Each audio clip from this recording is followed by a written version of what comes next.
That means that you guys, with the proposed valuation that you are being given tonight, it means you're within that requirement with what the state is telling you. They have these guys like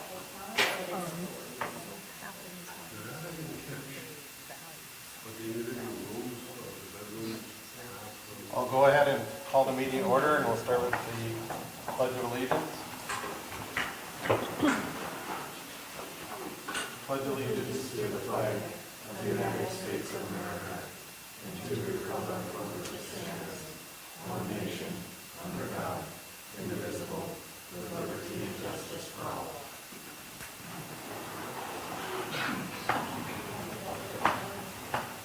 Go ahead and open up the tax equalization meeting. I'll let Michelle come up and talk to us.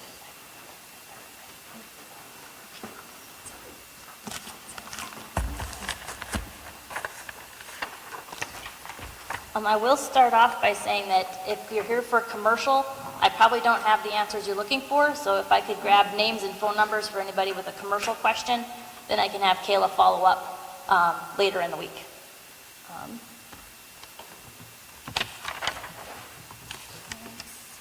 I'll start off with our general exemptions. So we have a general exemption for Judy Erdman, Tom Evelyn, Sanford of Hillsboro, the Trail County Historical Society, the Hillsboro Senior Citizens Association, and then 2 for the Shining Lights Daycare. I don't know if there needs to be any discussion on those, otherwise I just need a motion to approve those. Have a motion to approve the exemptions. So moved. Paul makes a motion. Is there a second? Second. Second by Jason. Any other discussion? Nicole? Yes. Paul? Yes. John? Yes. Jason? Yes. Yes. Motion carries. Okay. We had Annie Breen and Matt Miller's new home exemptions expire this year. Sarah Levis and Jason Siegert have a new home exemption for 1 more year. 3 Ren Zone exemptions expired this year for Sunday Brew, Bruce River Investments, and the house that Petrowski Builders had put up. It was John Meyer's house. That expired this year. 2 improvement exemptions expired this year for Forsyth and Huffman. Degelman still have 1 pilot that runs through 2028 and another for their expansion that runs through 2033. Walden's office has the remodel exemption still through 2028, and the Midwest Heritage Insurance has a pilot through 2030. I don't need any motions on those. That was more of just an FYI, or if anybody has any commentary that something might sound off to them. So in Hillsboro, adjustments were made for any projects that were a work in progress last year. Any improvements or new builds were accounted for. The manual level was adjusted across the county. And by manual level, I mean this is what adjusts replacement costs. So this ended up increasing structures by a few percentage points, but the depreciation tables were also bumped up to the current year, so that added some extra depreciation. Overall, it amounted to about a 4.5% on average change to structures. Hillsboro ended their ratios at 94%. The county overall ended at 92%. The final year of reassessments will be completed this summer, and after that, every residential structure will have been visited, and they'll all be in our mass appraisal system. I know nobody likes seeing another increase after we adjusted land values last year, but these increases in a smaller amount every year are kind of what keeps us from having the large increases that we saw during the reassessment year. So if we continue as is, we shouldn't see any 30, 40, 50% increases unless, of course, somebody adds on to their house or builds something new. I know we've had other cities now, I should probably backtrack a little bit. Those new notices that were sent out, it's possible that the value on there was higher than what the value actually is. They had to go out early enough, so if something changed, that wasn't reflected on there. So if we were thinking about needing to change the grade on like split foyer houses or something like that, we looked at it, it probably got printed on that sheet, but then we went back and removed that extra grade on there. So if anybody's curious, if there's change, they can reach out to me and I'll be able to look it up and let them know. There was also some building permits for renovations that we ran out of time being able to verify, so some of those got held off for another year too until we can go this summer and actually verify that some of the renovations had been done. Other cities did not like being at like a 94%. It's a pretty solid number as far as our office is concerned. Mayville wants to be closer to 91. Hatton likes to be closer to that mark too. And what we've had to do is kind of adjust maybe their land values to get closer to like a 92% if they don't want to be as high as 94. So I'm just going to put it out there because we have done it in other cities, put it as an option to Hillsboro that because we had this increase on structures, and that was countywide, not just Hillsboro specific, that maybe in order to be, instead of at 94, you want to be at a 92, that we adjust that lot value a little bit. Say, take 25 cents a square foot off of lots in Hillsboro. I just wanted to float that idea out there. All the property cards are available online too, so if anybody has a question on their property, they can look that up too, check if their details are right. If they're not, give me a call, I'll get them fixed.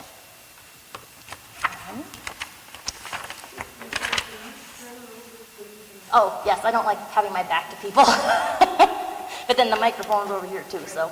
It should pick up no matter. Oh, okay. So I don't know if, I have 2 questions. Oh, yes. from me. What do you consider to be too much of an increase to a little increase? Because I know for some of my properties, I've seen 40 to 128%. were they on the commercial ones? No, that's residential. There shouldn't have been any 120% this I year. didn't this year, but I Oh, have in the past. okay. But this year I did have over a 48%. Okay, on residential? Yep. It might have been that small house. And that was one that I have a follow-up that I backtracked on because I wasn't able to get there in person to verify it. So that increase actually got taken off after those lovely letters were sent out. And then who makes the determination on that 94, 91, 92%? That is where are all the sales. So we look at like what has sold, and that tells us what our ending ratio is. And so this year, overall on the 20-some sales that we had, we ended at a 94 on those things that sold. But when you say Mayville has changed to 91%, Yep. who determines that? 91%, That- was that the city of Mayville? Was The that- city, because the state says we have to be between 90 to 100. They like to be at the lower end. In the past, we've had, hey, 94 is a great ending point, but just because, the market's not going down, it's going up. And since we have to follow that, we've seen some of these increases. So they kind of determined as a city, they don't want to be at 94, they wanted something changed, lot values or whatever, to bring their value closer to it ending 91. There really isn't like a magic wand, we can just put everything at 91, it's a lot of give and take. So the replacement cost, we can't change that part, but since lot values were adjusted previously, we could say, hey, maybe we need to bring our lot values down by 25 cents a square foot. As long as we're still in that 90 to 100. So if the change was drastic enough that it brought us to an 89, then that wouldn't work. But, slight changes on lot value would probably offset that replacement cost on structures.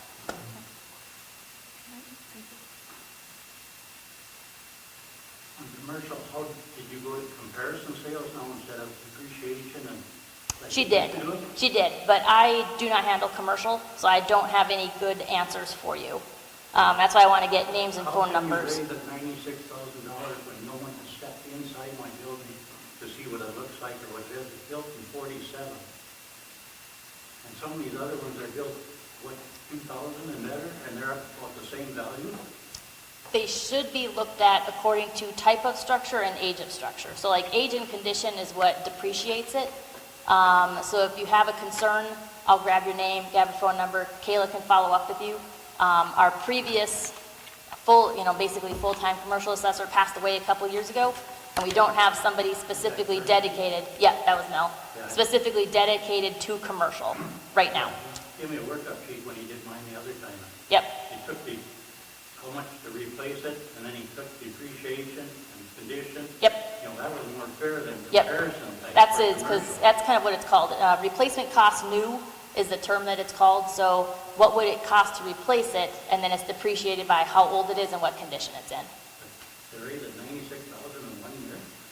Yeah, and I don't have any answers for commercial. I didn't look at any of the values. I don't know what some of the buildings look like, so I don't have any good answers for you on that one. The same age as mine, same thing that happened. Okay. And they have old wiring, old sewer, you know, that's just, and you got these newer ones that along the interstate out here. And Right about the same, they probably wouldn't be compared to yours, because like things should be compared to like things. So a brand new, ultra improved building wouldn't be used as a comparable for your building. yeah, it just don't make sense. St. Paul's is up there too, the same way as mine. Is there another meeting, like a different meeting for the commercial side of things? Nope, it'd be the same one. It's just that we don't have a specific commercial person. Kayla had to be in Clifford tonight, so she couldn't be at this meeting. And so I'm just making sure that, yeah, if anybody had commercial questions, make sure we get their contact info, because then we'll want to be able to follow up before June. Because if, say, the value needs to change, we want to make sure we get that change so that we can present that new value at the county level and get that new value approved. I think it's a little bit increase, but I think this 100% is a little strong. It's about 65% increase. Yep, and it's not just Like Hillsboro, it throwing was darts at the wall, if you want to have numbers on the wall and you throw darts at whatever hits it. blindfold and spun around first. Yeah. But it wasn't just Hillsboro, it was commercial everywhere, just because the last several years we hadn't had somebody doing it. But yeah, as far as the details on your specific property or any specific commercial property, I don't have any answers for you right now.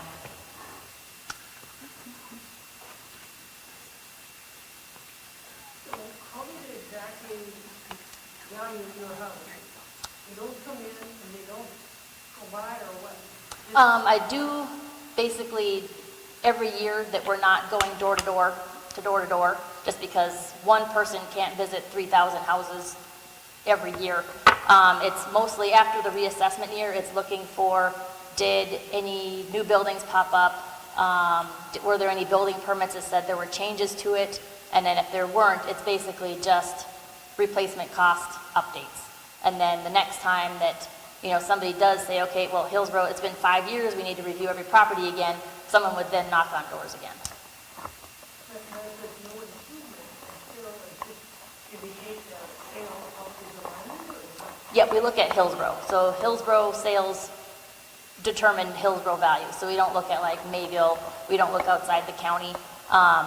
You know, this year we had 20, I don't remember exactly how many had, 20-something sales in Hillsboro. So we'd say, you know, ranch houses or two-story houses or like houses are selling, you know, like houses in like condition, you know, what those things kind of sell for. And we can look at, hey, we want to see just the houses built in between 1960 and 1970. You know, are we low, are we high? We want to see the houses built between 1900 and 1910. Are we low, are we high, are we right where we should be?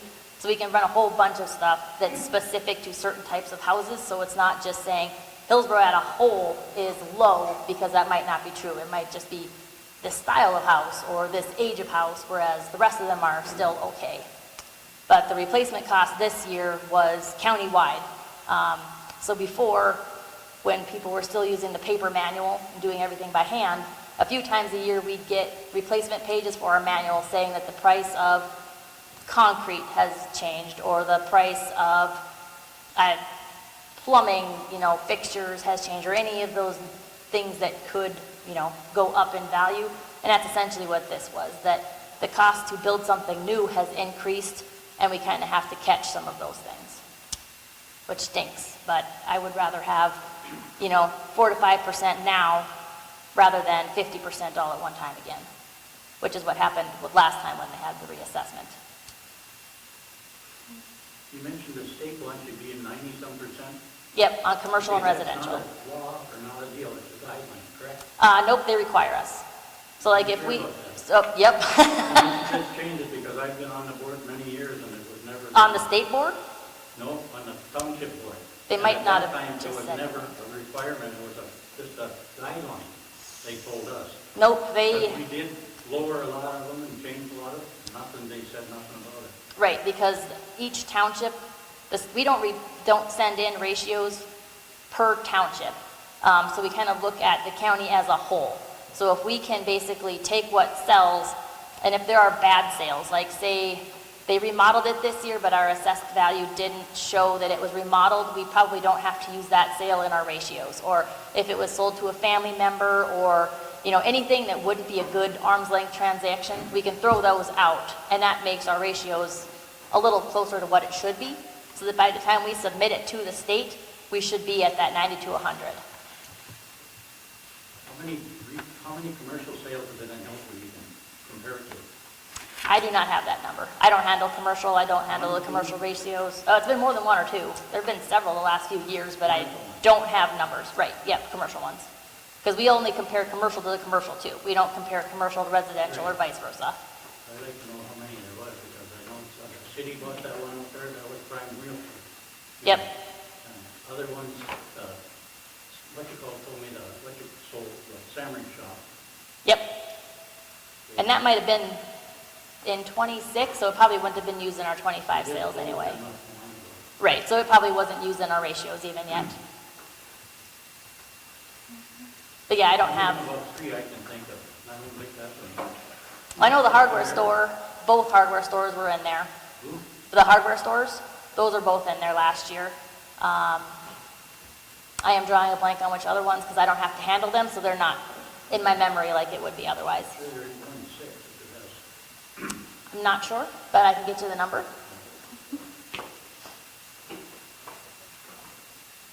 Make an awful hard for a small business to stay in business. It's not just commercial. I think it's $200 a month more in taxes for me. And you figure it out in the long run. So that's another $2,500. Right, it's not just you, it's not just commercial, it's not just Hillsboro.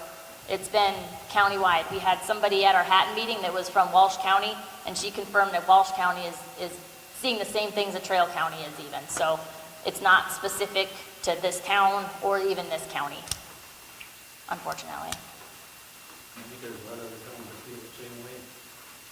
Likely, nobody likes property.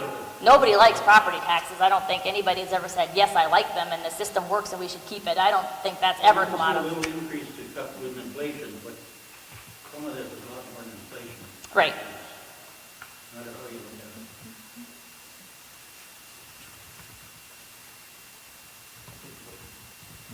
Yep, Plus the land value and everything, mine doubled on this assessment from like 11,000 up to 22,000. I'm just wondering if you're trying to get all our land values up to go with the Riverwalk thing on their lot 30,000. no, we do separate. There's going to be another 8,000. Nope, we keep Riverwalk separate. That's its own separate thing, especially since not very many lots have sold out there. It's not a good representation of lot value. So on, hidden side city limits in Hillsboro, we don't really have vacant lots that are selling, so we kind of have to go the opposite. We have to say something sold for, say, $100,000, just for easy math. The building itself, we get it all priced out, is worth $80,000. There's a $20,000 gap essentially. And granted, that would put us at 100%, which we don't want to be at 100%. But say, okay, to be at 90, that lot should be worth 10. And we go by square feet in Hillsboro. So, what is $10,000 price per square foot on that lot? And sometimes we have to do it that way. And we looked at all the houses, and it wouldn't just be like, we're going to use that house as an example for what lot value should be. We look at the entire sample. And then if we say, oh, okay, last year, it turns out, yeah, it was about $2 a square foot is what we were seeing. That might be this year, but like I said, here, that puts us at 94. If the city decides we want to be closer to 93 or 92, that 2 would probably need to be like $1.75 or even $1.50. And that would keep our overall ratio at probably a 93 or maybe a 92. So that's kind of how we look at lot values, because we could drop the lot value to 0, but then all the weight for the value has to be on the structure, and that's just not true. So there's lots of little pieces that go into the overall end amount. But still, I can't see how you can assess them if you've never been in and checked the building, especially commercial. So very many variations of that. The comparison don't work. And hopefully going forward, we'll have a full-time commercial person, and they'll be able to do those, in-person inspections. But I know what we've found over the last 4 years is that a lot of people don't want you to do interior. There's a handful that will. The mass majority do not. That could be. Commercial could definitely be different because people are usually there during the day. You know, I run into residential, a lot of people are working the same hours that I'm working, so I might not see them during the day.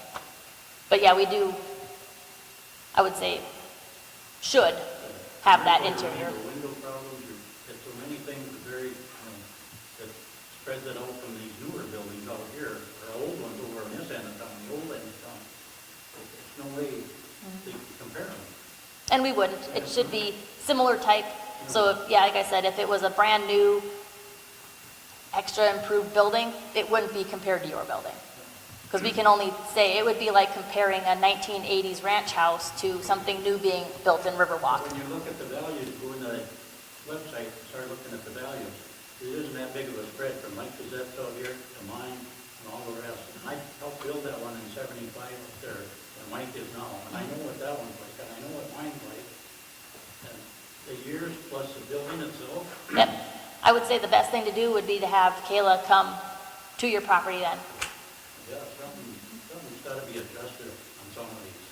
It's way out of line. And you people, that's your job here. If you read the state deal, what your job is on this meeting, I don't know if you've ever read it or not, but the state puts out a deal, what your job is on equalization, what to do and what to handle you can do. I don't know if you read it or not, but it explains it very clearly in there, what can be done at the equalization. Yep, they've got some decisions. That's why I mentioned the lot value. You know, 94 puts us solidly where we should, but 91 also keeps us where we should. So if there's nothing really that I can fix on the replacement costs without screwing up the entire county, but land values are specific to each jurisdiction. So if the city wants to say, hey, 94, that's too much for this year, we just had lot values adjusted last year, maybe we need to take some of that value off the lots. As long as we're still past that 90% mark, we're still good. But like I said, lowering the lot values would essentially offset what happened with the replacement cost.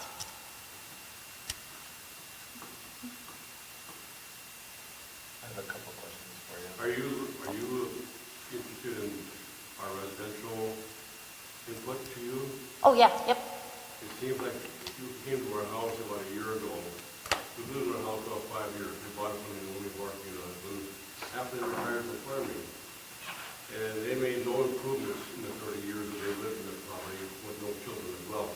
Our house is in good condition. Yep. Our basement is unfinished. Yep. Yet you haven't been in our home yet for 2 years. They've never been in our home. So how do you justify a $6,500 increase in taxation for our property alone? Just from...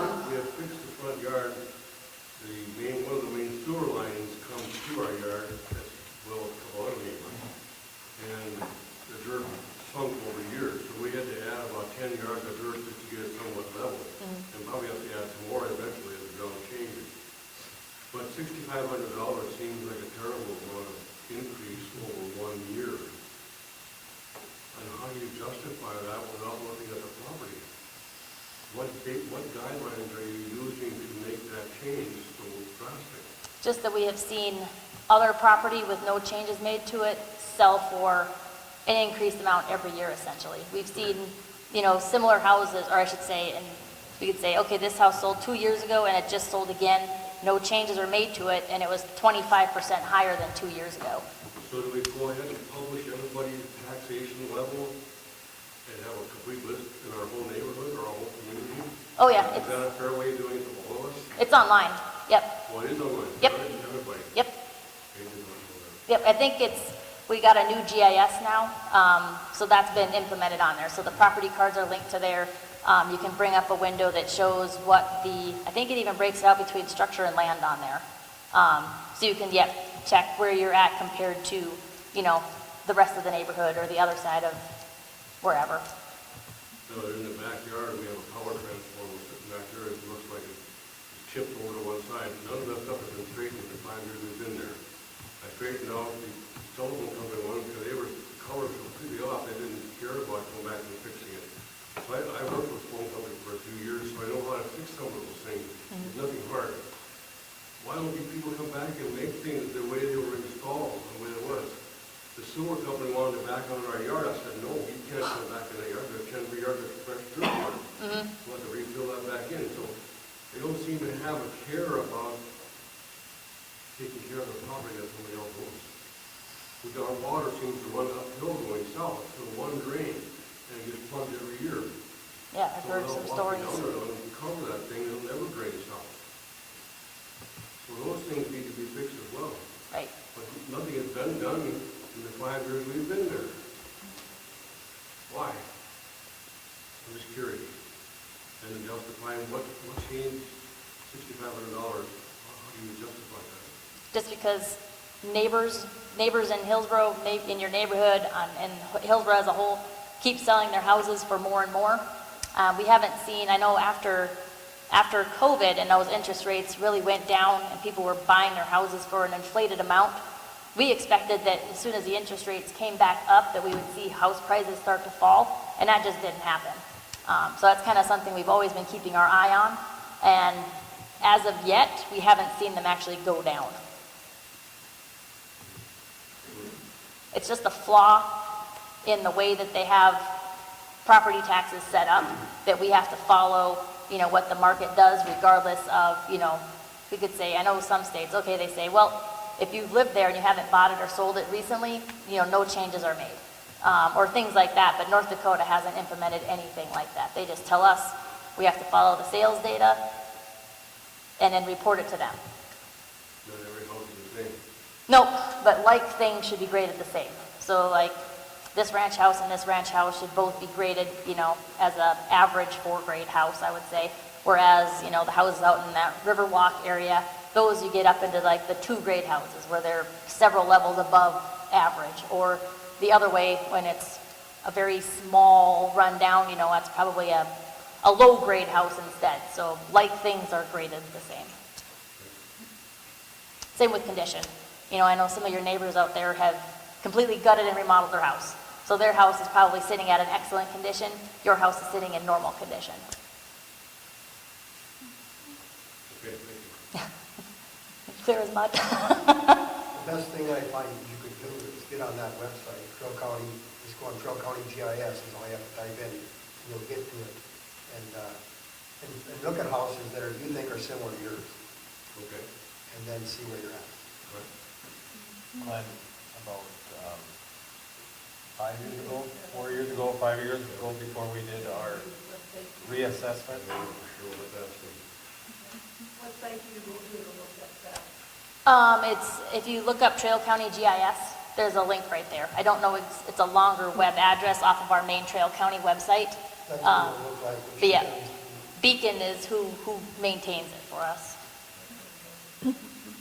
Glenn, about 4 or 5 years ago when we started the countywide assessment, what we were seeing was that somebody that maybe had been in their home for 10 or 15 or 20 years, and then all of a sudden it sold, we'd see a $40,000 or $50,000 increase on their property because it wasn't kept up.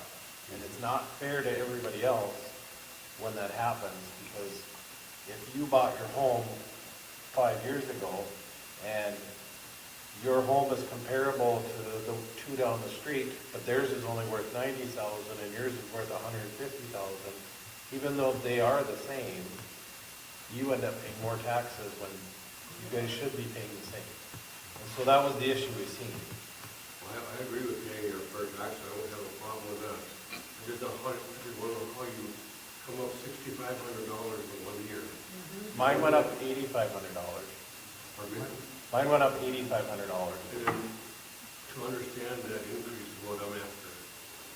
It's because of that. It's because if we don't move it a little bit every year, and it seems like a lot, but it is, I'm not saying, Tim, yours is right, but it's if we don't move, especially, we see it on the residential because there's so much more sales. If you don't move it a little bit, then when it gets to be 5 or 10 years down the road, then it's a $50,000 change, and somebody hasn't been paying.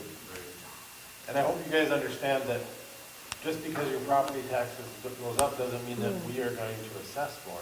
Right. We set our budget, we go by a number, not by property values.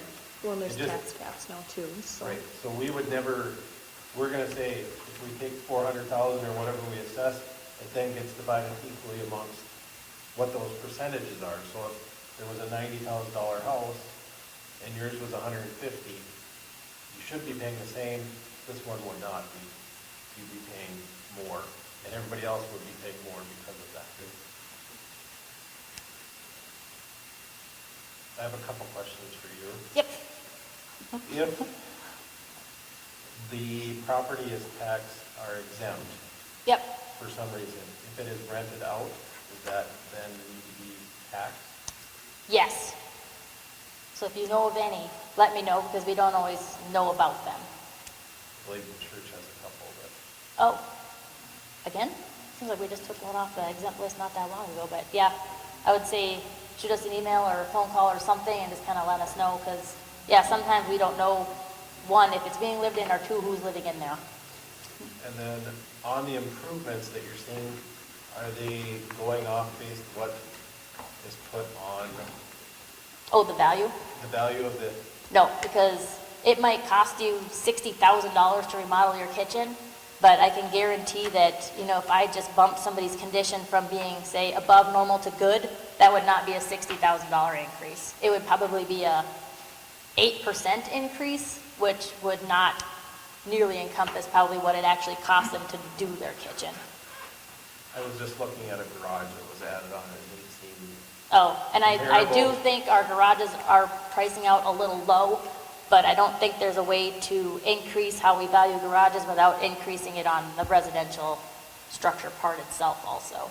I've just seen that kind of around, because you can't put up a new two-stall garage for under $40,000, and right now I think they're pricing out at about 27, so there is probably a little bit of a difference there.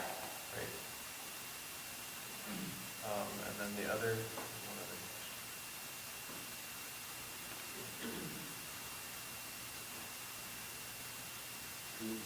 Yes, question. You can go on out, I think. oh, okay.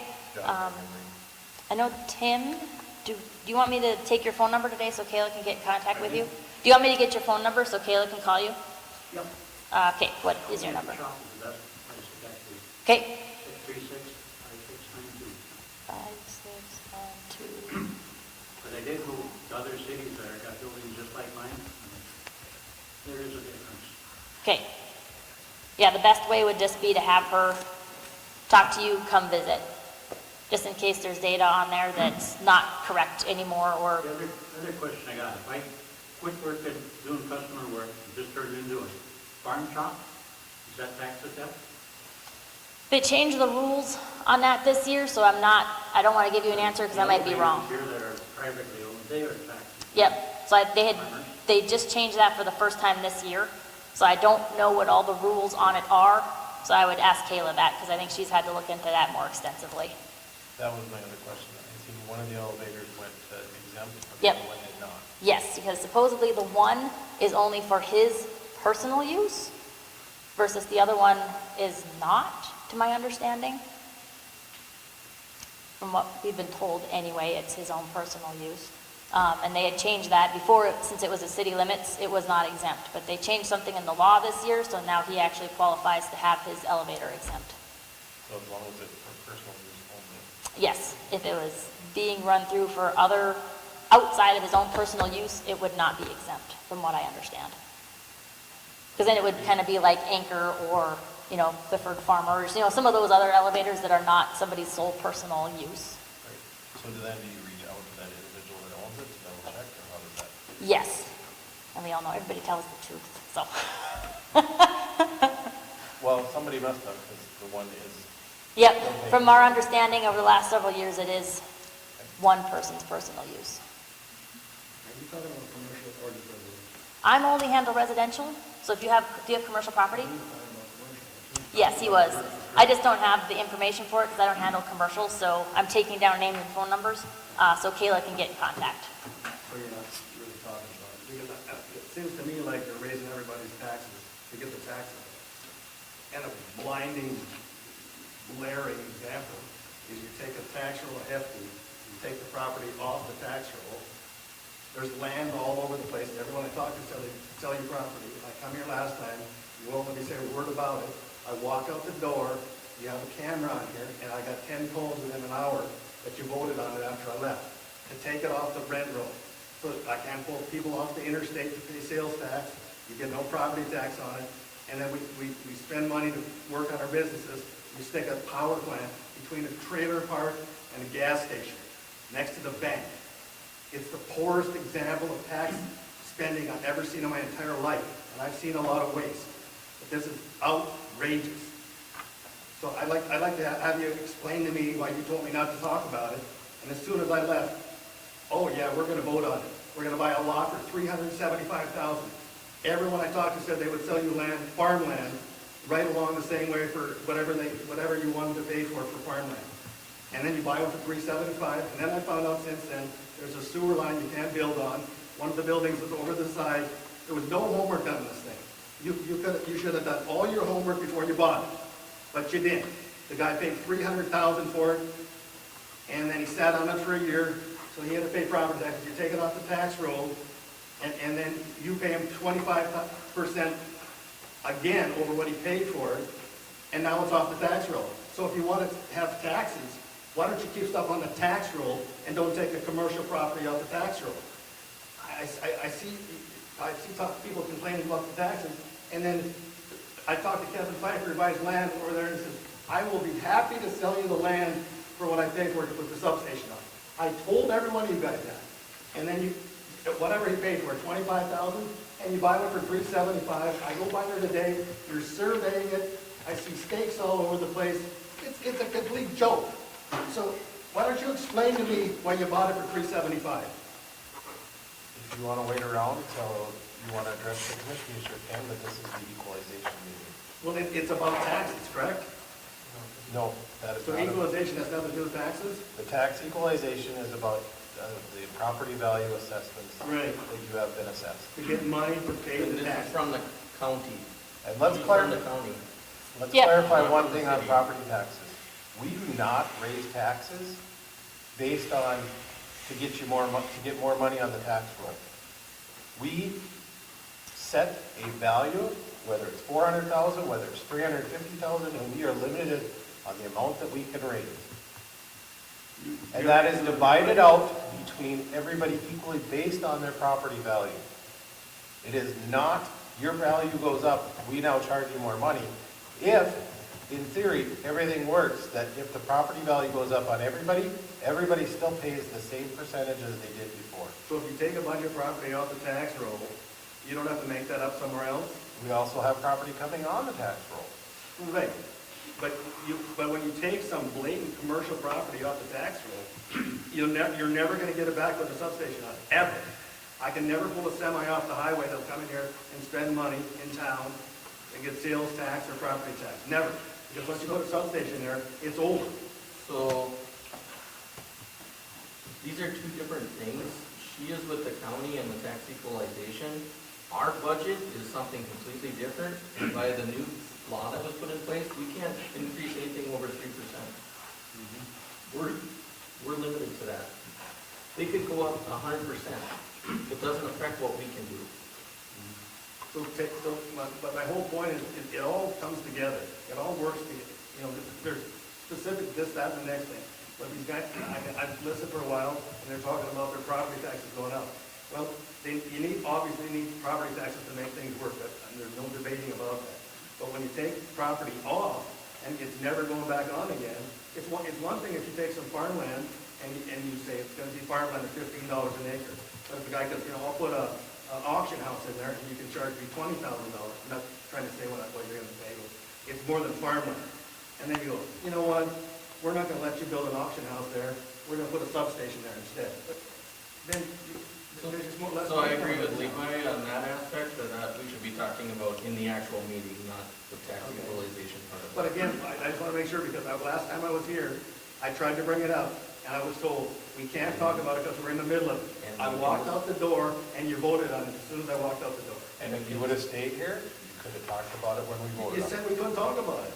We couldn't talk about it until we talked with our lawyer in executive session to make the decision, what we were going to do, and then publicly it was brought back to the commission meeting, where it was open to the public before we made any decision. Same night. Same night. But you didn't tell me that. You said we can't talk about it. You could have said, we can't talk about it now, like this gentleman said a little while. We can't talk about it now, but we'll have a meeting later. That's fine. But you didn't say that. So I thought, well, there's nothing to talk about. They're not going to talk Well, about it. sir, we actually did send somebody back, if you want to discuss that. We did send somebody back outside to look for you and to let you know that the executive session was over. Okay, I'd like to be back. I appreciate that.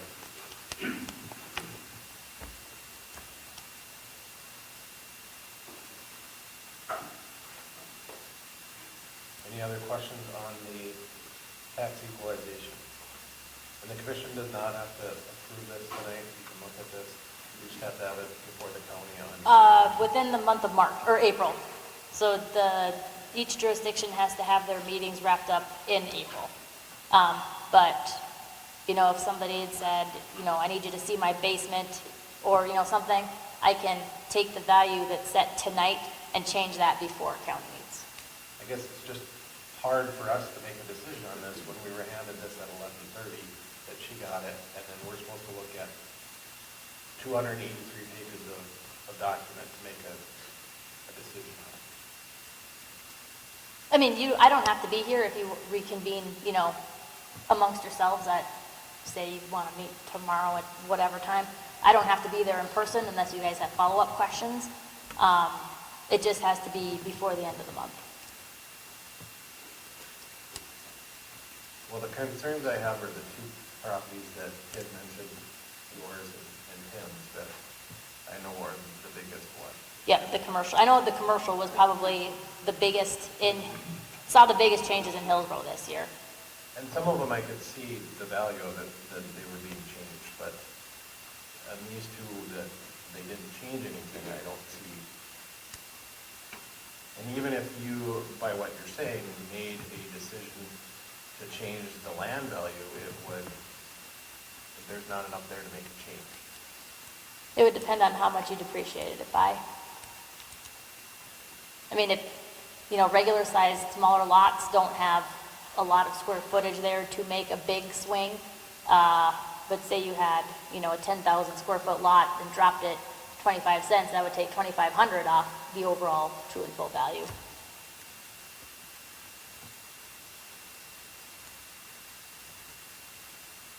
What would the commission think on letting us get answers to those properties and then, it brings us all in, but doing a special meeting? We sure can. Tim, do you have a value that you feel is fair? Tim? Oh, yeah. Tim, do you have a value that you feel is fair? If you were to sell your building today, what do you think you would? But what, If you were to sell your business today, what do you think you would sell it for? Not the business, I should say the building. I'd probably sell it to my kids, so I couldn't, it would be a family deal. Right. But if you took a guess at what you would, the minimum you would take, that's, I guess if I sold it to an individual, I'd probably be like 160, 70, total. checkbook. No, just asking, because I want to make sure the land, because it's land and, the way that it's written right now is land and property at 2 something. Paul? If you were to sell your business today, what would you? I mean, the building. I talked to Kayla. Figured out ours. Yep, that would be my suggestion, is if there is a commercial question, let me know. I'll get your name and your phone number. You can talk to Kayla, because she will have the answers. They act on this now and pass it. Is there any way to redo it? Yes, so they pass what we have now. There's still time, basically during the month of May, to follow up with you. She can do a proper tour of your shop, hear your concerns. She would send you basically what your new value would be, like a little letter says, hey, we reviewed the property on this day, these are the things we found. And if she determined that she could not change it, then I would say you would need to go to the county. But if she says, yep, I took these things into consideration, the value has been adjusted, it's now this. They could back it down to 160, 170 in this meeting, and it'd be done. And not correct, Not. because we could set it, we could make that recommendation, but ultimately, it could go to the county and the county could overrule us. And then we could have to come back to you. But if you took a guess at what you would, the minimum you would take, that's, I guess if I sold it to an individual, I'd probably be like 160, 70, 80. And then if the county doesn't change it, it could go to the state, and the state can overrule I it. understand all that, I've been on it for Yep. 30 years. So the Same best thing to do would- That thing that's safe, that is a guideline. I'm It is definitely sure of that. not. Unless they just changed them last year. Nope, they have not. Because It's, Kayla was down at our meeting 2 years ago, and I asked her, is this a deal or is it a guideline? Finally, she said it's a guideline. well, you can call it a guideline, but if we were to say, we're not gonna make any more changes, and we submit them our ratios, because we have to turn those in every year. And if we send them our unscrubbed, non-changed ratios, and it only came in at 70%, they would come by, say we need to be at 93, and they would just do an across-the-board 23% increase. Doesn't matter if your value was right where it should be, they would. They've done it to other They counties. threaten you with that, but they don't happen. That's because we get their data and give it to them so they don't. In 30 years, I've never seen it come back that way. That's because we work hard to make sure it doesn't. Because we don't want it, because you'd go to, okay, so say Hatton City was reassessed this year. There were some people that actually saw their value come down a little bit if they were hit heavy in the past. If Hatton overall was only sitting at an 80 and we submitted that, they would say, you're only at an 80, we want you at least at a 93. They'd come in and increase everybody to get to 93, and that person who went down would then get an increase that they didn't deserve. Tell Kayla to look up that state statute, and I'd like to see it when she talks to me. Okay? Get the number on it. Because I know there was never one before. I know that for a fact.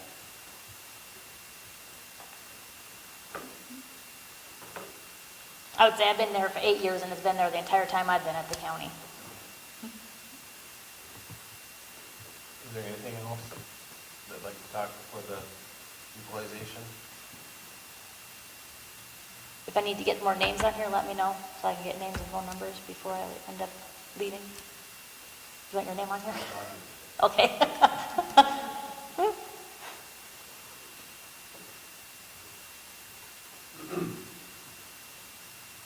Jeff, do you want her to follow up with you again? I'm good. Okay. Thought I'd see if anybody was here, if I needed to add a name to the list, so.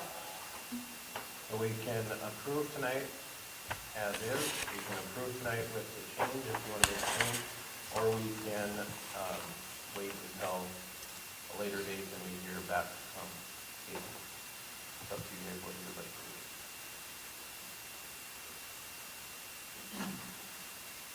Okay, do we want to go to the 91% or? Because I would say that if you're waiting for Kayla to review commercial, I don't know what our schedule is like. She might not get to it till the first part of May. So if that's the case, then it'd be too late to have everything resolved at the city level. So what happens if we just lower his to that level? What happens then? I'm not entirely sure. I've never had to do it, just one property. But you're talking about lowering everybody. You mean the 91%? No, the 91% with everything, Yeah. we're talking, but I'm talking one property. Oh, Yeah. gotcha. I know we have done it in the past. Okay, I mean, yeah, it would I don't know what basically, the process is on your side, but I know that we have made motions to make a change. It depends on which side of the track you live on, and what taxes you pay. Hillsboro's not big enough to have a one side of the track versus the other. This is not Fargo and North Fargo. So I guess there is two more options. You can just do you can change the overall ending to 91%. You can change the overall 91% with the change to Tim's property. You can approve it as is. You can make the approval as is, except for Tim's property, or you can wait. Decision. I don't like the wait. That's a lot to process. So then we have to have a meeting before the end of the month. And I will say Mayville, I would say Mayville City has us coming back because they reconvened, so we will be in Mayville City on Monday. So if you want me or Kayla there, Monday would not work. If you approve it now, it's set then? That's what I'm getting at. No, it's not set for good. They would just say, we're approving what we have. That's 96,000. Do you need to be present for us to vote on that? No, it would just be if you have extra questions. Need for, Yep, and then we'd of course have to know, hey, yes, we want to lower our values to $1.50 a square foot on lots, or, something like that. There's no way to get you guys at 91% specifically, because it would have to be like, yes, we need to lower the lot values, but does lowering it to $1.50 versus $2 get you to exactly that, or would it put you at 92 and a half? Or, but I just thought that was one way to offset, you know, on average, people saw a change of about 4.5%. That might offset it to an overall 2.5% maybe change.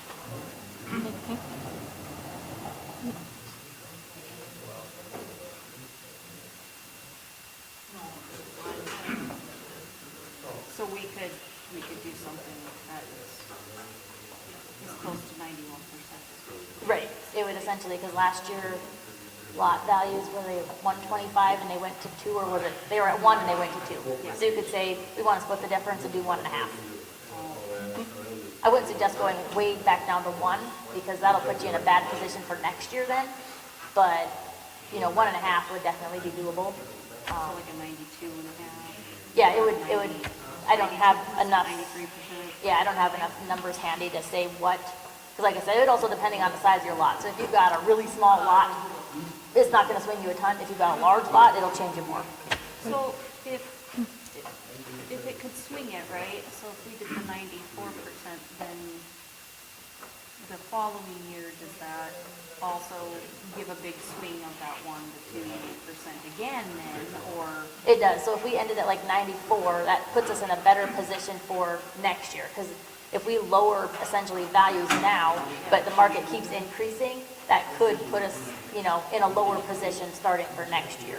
Okay, so if we did 92, then we could be at 96, which is that big swing. Right, over- and if you were ended up at 96, I would say we don't really, I would say we like to be in the 92 to 94 range. It's not right at the bottom, but it's also not at 100, because we don't want to be right at 100, because that's easy to go over then. So if you ever ended at 98 one year, we would say, okay, yeah, what do we need to change to get you guys back to the other end of the spectrum? You know, as a city as a whole, probably. When's the city due for another reassessment?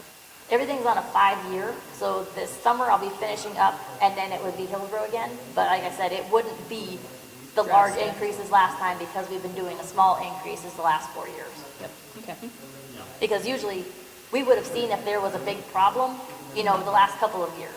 And we haven't had to say, oh Lord, we need to change our lot values drastically, or we need to increase our replacement costs drastically. It's been, nope, we just bumped it up 1 level for replacement costs, you know, or did just land last year without having to do replacement costs. So keeping the small changes, you know, if you could do 5% a year for 10 years, rather than all 50% in 1 year, that would be preferable. Okay, thanks, Michelle. Okay, anybody else? I'm gonna close the tax equalization meeting. It is 7:22. What was the overall decision? You're gonna reconvene? We'll, we'll decide as a commission now what you guys would like to do. If people are available, I guess I would like to have some more time to look at it and consider going more towards that other area, the other communities in the county would be more along there. Would be my thought. I would agree with that. Paul? Okay. Done. I can call, let's see, I'm in the office maybe part of the day tomorrow, Wednesday, see what lowering like a lot value does. Call Casey and let her know what that puts you at, and then she can relay it to you guys in an email or a phone call or whatever, to kind of give you an idea on what kind of a change that actually does do. Okay. And so when we get the information, then we'll, I'll try to set a meeting when all of it comes in, and hopefully we'll try to make it work. Okay? Thank you. Thank you. Okay. Thank you. All right, first item on the agenda, or the next item is the minutes from the last meeting. Has anybody had a chance to look at them? I'll make a motion to approve. Jason makes the motion to approve. Is there a second? Second. Second by Paul. All those in favor say aye. Aye. Aye. All those opposed? Motion carries. Next, we have the bills. Has anybody had a chance to look at the bills? Make And the if motion so, to do you have a approve. motion to approve? Make the motion to approve the bills. Is there a second? Second. Probably move the second to approve the bills by Nicole and John. Session. All those in favor say aye. Aye. All those opposed?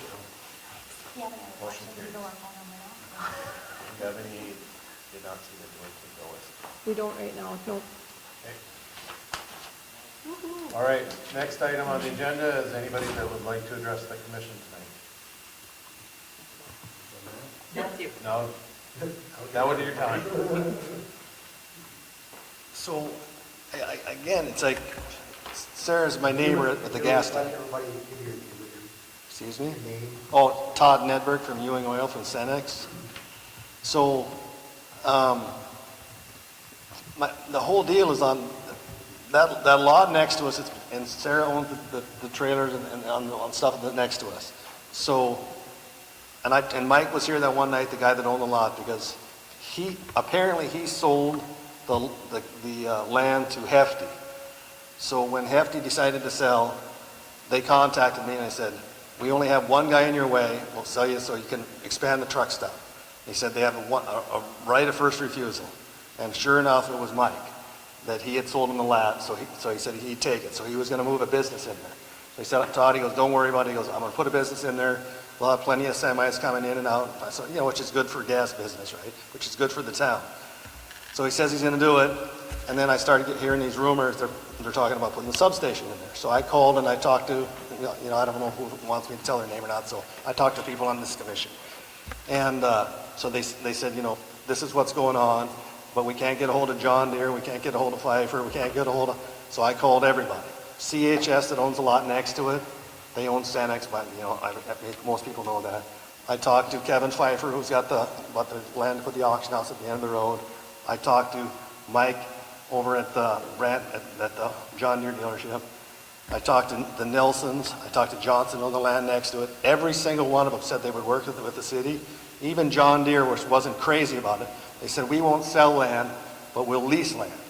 And they said, but then they said they talked to the city, and the city goes, oh, we don't want to lease it. And I go, well, how much were you going to charge it?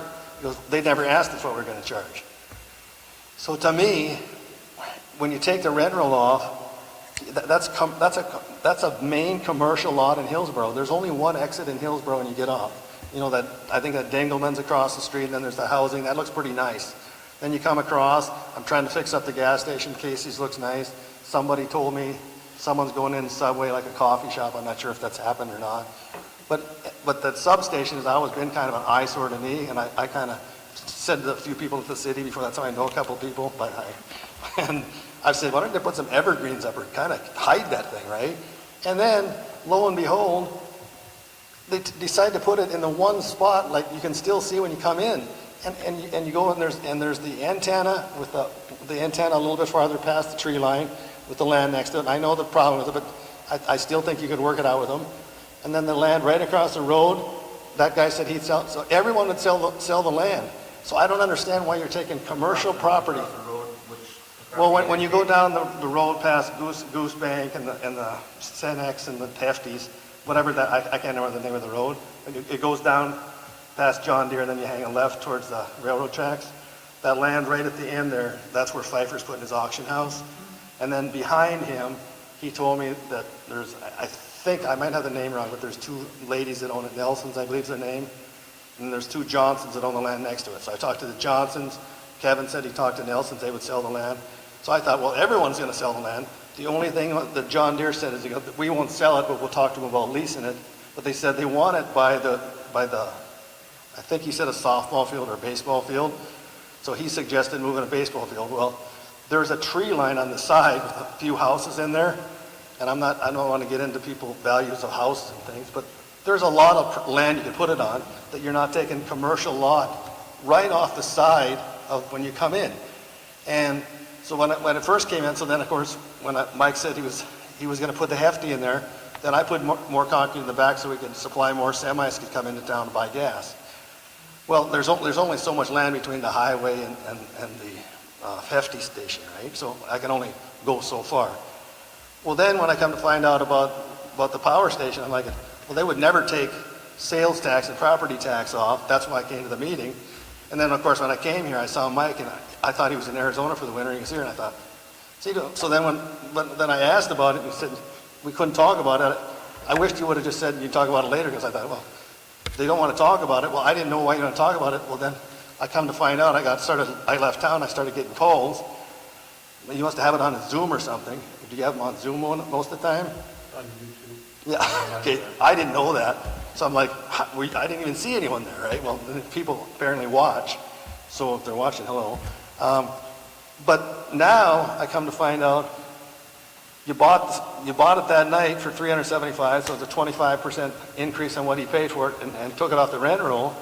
But now I see it's surveyed, and I'm not sure if I got this right, but the one building is over the line on the one side. There's a sewer line in there somewhere, so there's a few other expenses there. So I guess my question is, why would you take limited commercial space in Hillsboro, especially prime space, and take it off and put a substation there when there's farmland all over the place? I mean, why would you do So that? let's get some first clarifying questions out of the way. Okay. Number one, Brand Holdings would not sell to us. Brand Holdings No, did- rent. Hold on. Okay. Brand Holdings did not want to deal with us. That was the email I got from Brand Holdings and their shareholders. So that's period. There was no, whatever you got told and everything else, I have an email that says totally different. Okay? Kevin Pfeiffer said, yes, we could do it as the last resort. Last resort. The other ones, in some areas that we did have, would cost the city 1.2, or anywhere, I should say, from $800,000 to $1.2 million that we are aware of to move it that far of a distance. Across the interstate? Yes, Right. $1.2 million. Would you like to see your electrical go up to pay for that? Well, I'll just let you finish, then I'll answer what you're saying. We reached out to CHS. We did not get an answer that said yes, no, or any. We as a commission had to decide because we have a project that is going through. We have not said 100% that we are building a substation there. We secured property so that we have it. That was our issue with this whole project, is that we worked with Mike for almost 2 years trying to secure down where we thought was the best option out of the way, but we could not make it work. And if you want to talk Were you talking about Mike over at Brands? No, I'm talking about Mike Gazette, Okay. who owns the, next to the power substation. We didn't want to look at taking property away from a business. That's why we didn't go into an active business to do any of this. It wasn't until this was sold that we looked at it. We looked at other properties. Some people all along where the substation could go along the power line. We could not find anybody that was willing to give us a concrete answer. You said, yes, we could work with the telephone, or the cell phone company providers. I think our attorney would tell you differently. That we communicated, and I would tell you differently as well. There's 3 of us that have tried to deal with these individuals, and it is very hard to get a determination out of them. We worked for a year, probably, if not more, trying to make something work so that it could happen. So, you could come in and offer the city to buy that land, and if we had enough money to go somewhere else so that we could, we'll put it across the interstate. If you want to give us $1 million for that property to do it. But ultimately, we have to look at what the best interest of the residents and everybody else that's paying electrical rates. If we add $1 million on for our electrical project, we may see a 1 cent increase in our electrical rate to pay for it. And we also looked at that property in a second aspect, that we are expanding our space that we need for our shop. So yes, we did pay more, but there was no way in the world that we could buy a piece of property or take a piece of property we currently have and build a building that size and scope for us to expand Okay. our needs. So, if you don't mind, I ask about those buildings. So, the big building you're planning on keeping, the smaller one you're planning on doing something We with? had it open we put out bids, but nobody put in a bid at this current time. And to clarify, yes, we know there's an issue with that. Okay. That was done outside of the scope on previous commissions. The only thing that we can do in this commission is fix it. What are we gonna do? Make sure that nobody builds on that, on the easement where the sewer line and water line are at, because we know how important it is, that it is the main line that covers from the other side of the interstate underneath. And that doesn't affect our project. Right. Well, all of these, Paul, you and I have talked a few times about this, and I said, I'll work on it, because there happened to be something going on that, and I said, I'll work on it next week, and then I got a call, you better work on it a little quicker than that. So I called Kevin Pfeiffer, and And he said, and whether it's last resort or not, he said he would sell the land for whatever price he paid for it, equivalent, because he goes, I want to work with the city, I want to be a good neighbor. So right away, he was very easy to work with. And he said last resort, well, maybe that is the last, I'm not saying it is the last resort, but possibly it is the last resort. But then he also told me that he bought that land from two ladies that own the farm.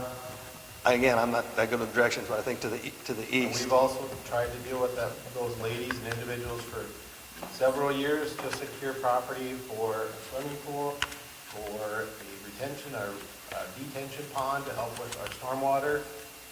And the last word that I got from her, which was about a year ago, was, I don't want to talk to you ever again. I mean, I can't speak to that, but Kevin, I'm just, because Kevin dealt with him, so I didn't call him, but Kevin goes, I dealt with him, he goes, if you want, he goes, I'll talk to him. And I said, no, I'm not gonna, get the cart in front of the horse. But so he said, so he suggested it, but I didn't know how, because the telephone line goes down to the corner, and then when it gets to that corner, and then it turns towards the railroad tracks, right?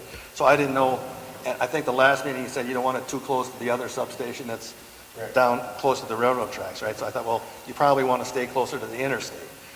That's what I presume.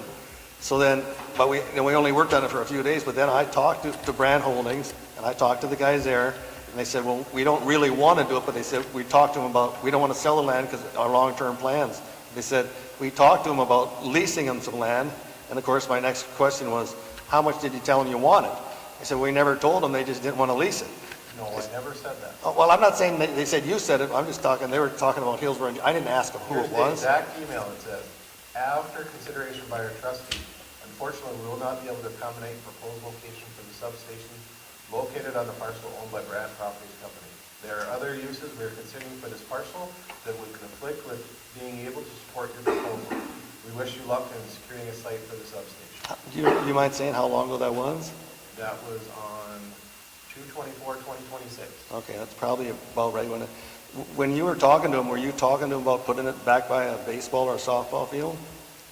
They asked where to put it. We said by the road. They Okay. never offered to put it anywhere else. So you weren't fishing to get it by a baseball field, because they brought that baseball field up to me many times. I didn't even know where it was at the time, but because I was under the impression you wanted to be next to the power line, so I thought, well, that seemed like kind of far away. And I also put in the last email, I said we would be open to a 100-year lease or purchasing the land. oh, okay. And then the cell tower you talked about, or you made mention of it, and I don't know if you said there was 3 or you implied there was 3. I got 3 out of it somehow. But I didn't talk to those guys, but I was told that they don't want it too close to the tower so it interferes with their reception or something. I don't know exactly what that was. We sent multiple locations. We were going to put it as far in back as we could in the corner, and ultimately we just never would get an answer back. Well, I guess what I would propose is, if you don't mind, give me a little bit of time to contact some of these people and come up with their best proposals. Because I didn't call the telephone company because I knew, I was already told that you'd already been dealing with them. Yeah, good luck. Yeah, and I'm not saying I'll have any more luck, but It's actually not the telephone company, it's They have a Phoenix. managing Phoenix. entity, Phoenix Towers. okay. Williams Towers, who has subleases with several cell phone companies. That's The gentleman probably where you heard counsel that for Phoenix said, we Okay. are not in the business of getting rid of our acquisitions. So he said no without saying no. He's being Okay, followed up. but, well, you would know this, so I'll ask you. They rent the space or do they own the space, the land? We rent the space. Okay. Their lease goes up in 2040, something like that, which is beyond our, it's beyond our property. So they lease the land, the bare land all the way up to the road where the whole turn? Okay, so the whole pie-shaped deal? Yep. Okay, I wasn't sure. And then at another point, when I talked to someone about it, they'd asked about increasing, and I think you decided that you didn't want that. That's what I got out of it last time. Where the station is right now, you didn't have any interest in adding to it where it is right now, is that We correct? did, but CHS wouldn't. CHS wasn't really interested in doing it. And the gentleman was just sitting next to me, Tim, that you're talking, I think his name was Tim. He just said, I never met the guy before tonight. He said, he goes, if you want, he goes, call me. He goes, he said, I know someone at the Department of, I suppose at the DOT or something. He said, he said that he talked to him, and he said, if you talk to them, they have some land next to it. I'm not saying they do or they don't. He just told me that tonight when I was sitting there.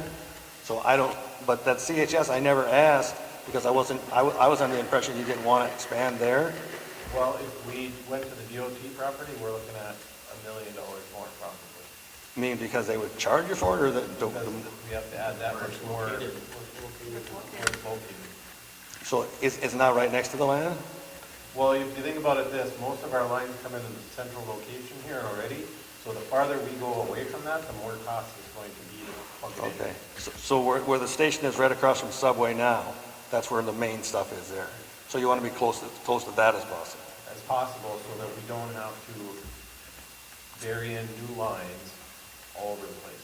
Okay. And again, I'm not sure it was Tim, but trust me, when I was going to come here, people started calling me and telling me stuff. So I'm not an authority on the land of Hillsboro, but is there any chance that you can go on the other side of CHS? No. That's too far? Okay. Are you Ryan? No, Roy, like you were here last time? Okay, you look a little different. I thought it was Ryan, sorry about that. But there again, we'd have secure property on that side, and Right. nobody has, I believe, all the others have looked, and we, I haven't had any luck. I'm not gonna say anybody, but the From main thing CHS you're here talking about? is we've been trying to find properties all over, and now we found a property and somebody's willing to sell us that we could secure. Okay, we had nothing, nobody sells for sure. We had a lot of maybes, so on and so Right. forth. We'll think about it at that particular time. Well, from a responsible aspect as a city government, we have to get something to do this. Now, whether or not something changes in 2 years before we put the substation and something better comes up, great, we'll look at it. But as far as being, yes, we paid a premium price for that, but we're as close to our substation as we're gonna get without being right by it. Right. You know, the current one, that helps a lot. Even just going down, Roy could maybe guesstimate, even going down to Piper's, how much more that would have cost us. as a How much city. more, do you have any idea how much more? Roy has any idea what that would It cost? changes because of the length of all the main feed lines that have to run from a substation. Because a lot of what this project is going to feed a lot on the other side of the interstate because it's industrial. So, yeah, you're looking at, a couple of $1 million. So wherever you go north or, Prices keep going up every year. well, whatever you go north or south, it all has to go back to the same spot where it is on the, Yes, because we have existing feeders there. okay, so you have line, like you have conduit or something underneath the interstate now? Yes, Okay, so you can just add, that's why it'd be easier to go that way? yes. Okay, I got you. Todd, can I ask you a question? Sure. What do you think the substation's gonna look like? Well, I presume it's gonna look like the one that's there, but bigger. How much bigger? Huh? How much bigger? Well, I think someone told me 2 or 3 times bigger. I don't know if that's true or not. It's gonna have more capacity, and it's gonna be bigger. Right. Well, that's when I'd asked you earlier about that building, because I've never known if you were going to take the building down or leave the building or whatever, because once you put a substation in, obviously it's got to be far enough away so you can get in and out of the The building. original thought was possibly we could use that building to house some of the electrical supplies in there, but we learned several things, that one, it would most likely over the property line. Two, there's a sewer line that was built over top of, and that was done without the knowledge of the city. And so we are going to remedy that, and we can fix that ourselves to make sure that it doesn't happen again. When we bought that property, we knew that all them things had to be moved. But, excuse me? When we bought that property, we knew we had to move that building. The small building. Yeah, the small building, yeah. So you knew it was already over the property line? No, we didn't know it was over the property line. It was where, if you see up here, you can see where they're gonna put the substation. Bottom one. the Okay. dark one, right there. So the building on the right, the one that's there now? That little, That- the little one right there. That little one. Shoot, sorry. I didn't do it. It's up there. This one will go, and if you look, this is future expansion, so this is what's going to be built. This is next expansion, next expansion, next expansion. So This that- might take 50 years. So to get that's, so that next expansion, is that right in front of the existing big building? But that's just a rough image. It'll be smaller than that. Oh. Today's substations now are built a lot more conveniently Yeah, because if you smaller. built it like that, you wouldn't even be able to get in and out of that building, would you? Right, it's not gonna be like, that's just kind of a rough draft of what they kind of get an idea, so that if when we did acquire the land, that we would have enough land to build a substation. I mean, if you don't have any problem with it, I mean, I guess I wasn't sure where you're gonna build it tomorrow or what, because when I saw stakes out there and you had, you know, the stick, Well, the we're flags. putting out stakes because we're planning to put up a fence. Oh, okay. Because we're gonna start bringing in, on our first phase of the project, we need to bring in more electrical supplies. And so we staked it out just to figure out where the line was, what we could do. This is me personally, I don't know what the rest of the commission, if you want more property, I'd be open to the idea on the north side to give you some of the building, if that helps increase your business. Well, yeah, to me. Well, I shouldn't say give, to sell. I figured that. But again, maybe, did you say Roy? Okay. So that when you say, like, you know, to me, I thought, I was under the impression you had to stay close to that power line. So if you went right down to the end where Kevin Pfeiffer's land is right there at the end, you still, it cost you a fortune just to get it back to that one over by Subway? Kevin said that he wouldn't sell us at the end. Well, I talked to him again just before I came here. And that's, I mean, I don't know what I'm losing in translation, but he said yes. So I don't know how I could screw that up. He told me that it would have to be on the east side of the property. Northeast, The northeast side? that's where he prefers it. So if he hasn't changed his mind. Right. But but again, the north, I mean, I don't know where his land exactly lays out, he told me, but the northeast, that's basically still on that road, right? Yeah, And it's halfway to that other station? Purpose of having two substations. It's still, yeah, it's getting too close to the other Yeah, station. you have them right there next to each other, it kind of defeats the purpose, it wouldn't work. You couldn't Okay. find any contractor, electrical or substation that would build it that close to another substation. It defeats the purpose. Again, I don't know if there's like one guy in charge of this, but I'm more than happy, because I've talked to Paul several times back about a month or two ago. If there's one guy that's in charge, I'll be happy to make some of these calls and get a three-way conference call on it, because when I'm talking to them, nobody said nothing, that they would ever say no. You know, like I said, the Brant, they put up a little bit of a stink, but they're like, oh, you know, we can do it, but it's gonna be a lease, we're not selling any land. So, and I heard what you said, and that doesn't surprise me either, because they weren't crazy about it either. But when I say to them, I go, it's the city of Hillsboro, you have a business there, you might want to be friendly with them. You know, they seem amicable when you talk to them, but you know, but that being said, it's not the only option. Like that cell phone, again, I'm not saying that I'm not gonna work any magic with it, but it doesn't hurt to talk to them. So I have a question you gotta get them to talk to, you know. Yeah, If right. if you were building a new business and you were trying to find your prime real estate and you couldn't get it, but another option came up, would you buy it? Well, Secure it? I at least get an option on it, yeah, there's no doubt. That's exactly what we did. Oh, so you have an option, you didn't buy it? What we're talking about with this property. So you just optioned it? No, we bought it. Oh, okay. I would option it, that's what I would have done. Right, but what if you weren't here, what if they said you gotta buy it? Well, yeah, well then, you know. Then you buy it and you Right. try to make it Right, work for right. you. I mean, that's ultimately what we were doing. We were trying to secure, because if we didn't do something this year, we couldn't make plans as what we're moving on. If a better option comes up, we can turn and go to a better Okay. option. Well, that's really what I'm glad to hear that. We have because- never said no. We told Jennings the same thing, that if another option comes that we could make work, but we have to secure something else. Right. The one thing we probably won't do at this point in time is sell the whole property, because we need that space for this electrical upgrades that are coming in and that are gonna start this fall. And bigger projects this summer. We have, I mean, all of the transformers that you see are getting replaced, 90% of them. A lot of the wires getting buried underneath. So when you say like you would use it for storage to put the transformers in the building, to put them all over town? Correct. Okay. I mean, you're talking millions of dollars of equipment that we don't, and copper, and you know how that, I know where you can buy a building for $160,000.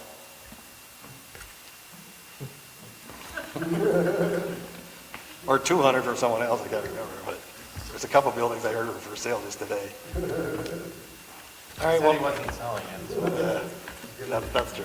But if you don't mind, I don't know who I would talk to. I mean, I'm more than happy to work with some of these guys. I Paul can owns call the electrical Paul. portfolio, Okay, that's fine. I'll be happy to do that. and he loops in anybody else that it may need to be in on it. but- Okay, that's fair enough. Would it be fair to ask the people you're talking to contact Paul? Yeah, well, once I talk to them, I'll certainly have them talk to them. But I assume we've been talking to the same people. That's the, I mean, But again, when I talked to Paul, I don't know if you remember back there, and you said, I go, I can't do it for about a week, and then you go, well, I think you might need to do it before that. So I called you back the next day, and I'd already talked to 2 or 3 of them right away. So it The didn't, reason why I'm asking that is because they're telling you something different than they're telling them. yeah. Oh, yeah. They need to come to them and say. Well, that's what I said. I go, I'm more than happy, I mean, if I can figure out how to work my phone, I just get a conference call. But we can't have you in the middle because. No, yeah, I'm fine with that. Great. Hey, I'll try to conference, and then they can talk after they talk. who were you talking to at Brand? Well, I talked to Mike first of all, and then he hooked me up with the land guy, and I can't find my file before I came here because I just, what's that? Brian? I think it maybe is Brian. And that's- He's the real estate guy, right? Correct. And Yeah. he had to reach out to the trustee. I never talked to the trustee, but I talked to Brian. Yeah. And I think Paul talked to Brian. But I agree with you. They weren't crazy about it, but they said the lease thing, and that's when I asked them, the first question I go was like, well, what were you charging him? He goes, well, we didn't get that far. We didn't even get, we Yeah. asked lease, we asked, we tried, we even tried to make a swap potentially, to mean that we had an option on a triangle piece, and that wasn't an option. And this is just more, it's kind of along the same lines, but when you go down that road on the left side before you get to those softball fields that we're talking about, there's a big tree line with some houses in there. Is that too close to the substation, that tree line? I don't know who to even look at, so. That's where we asked them to put it. Where that tree line is? Has anyone approached anyone in those houses there? You did.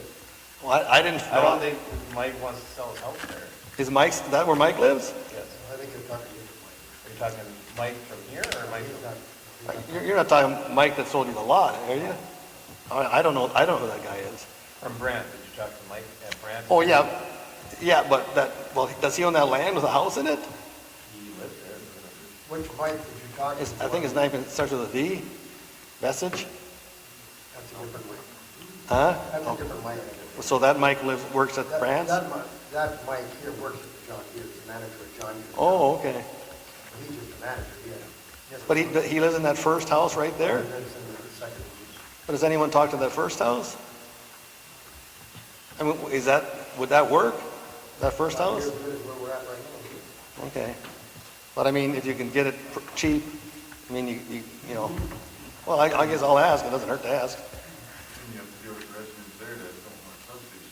That's good. Yeah, right. Well, I don't think anyone's going to want a substation. What do you want to do where we're at? What's your dream? Well, to me, when it first came up, that's when Hefty and the guys that worked there called me, because I talked to them about it before, and I go, I want to remodel a station, and I can turn a truck stop and add to it. Well, then that's when I told you the story about the other Mike. I get all the Mikes confused. Everyone's name is Mike, but he had an option on it.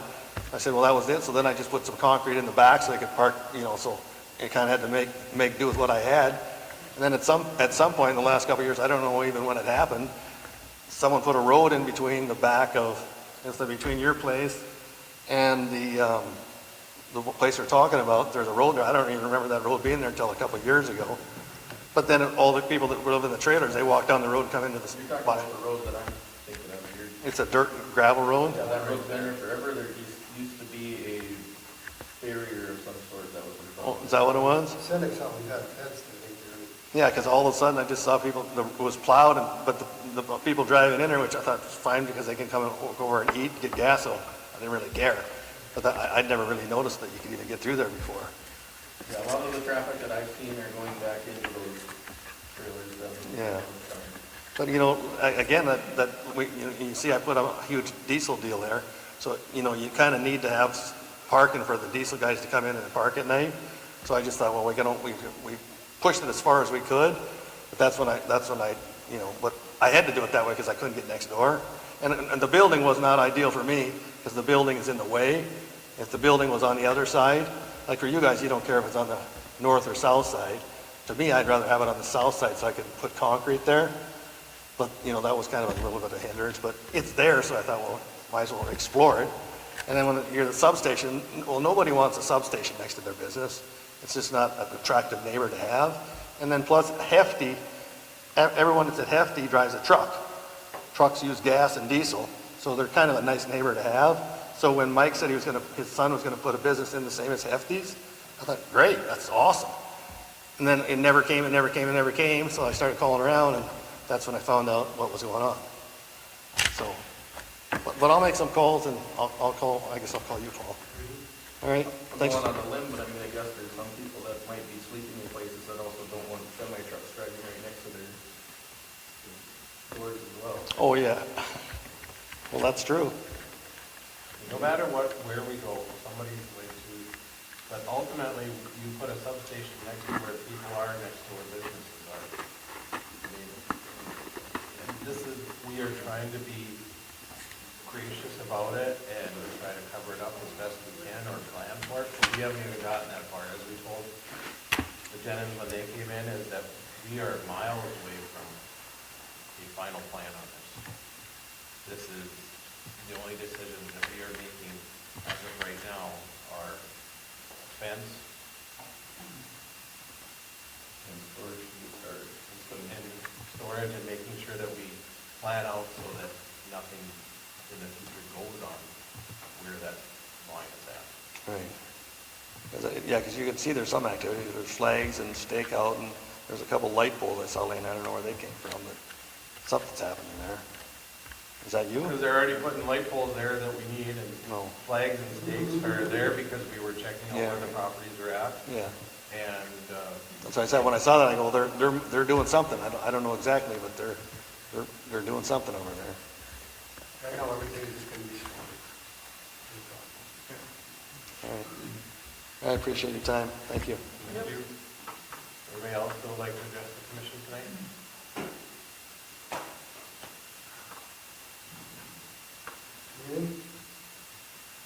Jeff, I simply have a question pertaining to this, and I realize the first part of the math is yes, but my question is, if other acceptable land was to become available, what do you wildly guess the tax benefit would be to having this improved truck stop? Well, for one thing, there was tax on us, I wouldn't have to guess. There was no tax on it. There was property tax on it. Well, right, But property. there was no sales tax, there was none of that. So you never got any of that, you know? The Hefty's exempt from its farm products that are being sold, so. But the property tax, they were paying property tax, and I have no idea what it was. On that side, I mean, as you know, it varies because if we set $40,000 or $400,000 as our budget, it gets based out on what's there.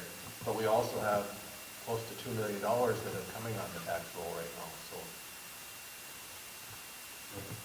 That came off of a tax exemption, now it's on the property roll, so. But I mean, whatever let's just say they paid $5,000, just for a ballpark. The $5,000 is gone forever. You know, No. Well, Hefty must have been paying $5,000. But it's not gone forever. Well, so, when the city owns it, you don't pay any tax, do you? Correct. Well, how is it not gone then? Because if we did pay taxes, who's gonna pay for it? The owner or the city resident? No, that's what I mean, but when Hefty paid it, Hefty paid it. The city got $5,000. But when the city owns it, the city's not gonna pay it, so you lose $5,000 a year. If we don't improve our electrical system, we're not gonna get. No, I mean, tax base on the west but he side. asked about the taxes. Well, Yeah, but the goal is to recoup those taxes by being able to have further expansion. Right now, we literally are tapped out on our electrical. We I'm cannot- not saying you don't need electric, he just asked what the dollar was, and I'm saying, we don't. But it have to guess what doesn't, but it doesn't matter where we put it. Your point of You can put losing it on taxes, farmland. we're gonna lose taxes no matter where we put it. Well, if you bought an acre of farmland on average is about $15 an acre, maybe $20 an acre, it'd be $15 or $20. If you take Farmland is how much? $15, $20 an acre. Yeah. Okay. You think that's low or high? I was just wondering what you were saying, you're buying it for. You're buying it. No, I'm not buying it, I'm talking about the property. Yeah, you're not buying any farmland in Hillsboro for $20, I know that. Maybe $10,000.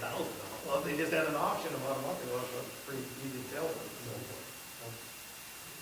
But also, when you look at this purchase here, it secured that property for us, plus, from the standpoint of the citizens, if we needed to in the future, to expand our utilities and build another building, could you imagine how much it would cost us to build a building inside? Well, again, I heard the number tonight, so. So let's say it costs us $300,000 to build a building like that. But again, it goes back to the same argument. When someone has a building and if they're paying taxes on it, you don't want to take people's tax off the tax roll or you'll have no tax base. And that was talked about. If you build a new building and you put it over on farmland, there's really no tax consequence on it. But when you take it off the tax roll, that's a never-ending tax consequence.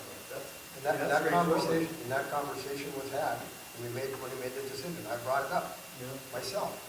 But the advantages far outweighed. The advantages of having that property, even though we were going to lose that property tax value, the advantages and how much money we saved the city by doing it there, in the long run, it'd take years and years to ever make that up on the $5,000 a year. Again, I mean, if you run the city, but to me, there's Caledonia and there's a couple main streets in town for commercial, and if you want to take the commercial space and put utility buildings on there, and you want to park your trucks on there, put power station on there, go ahead and do it. But if you're not helping the city.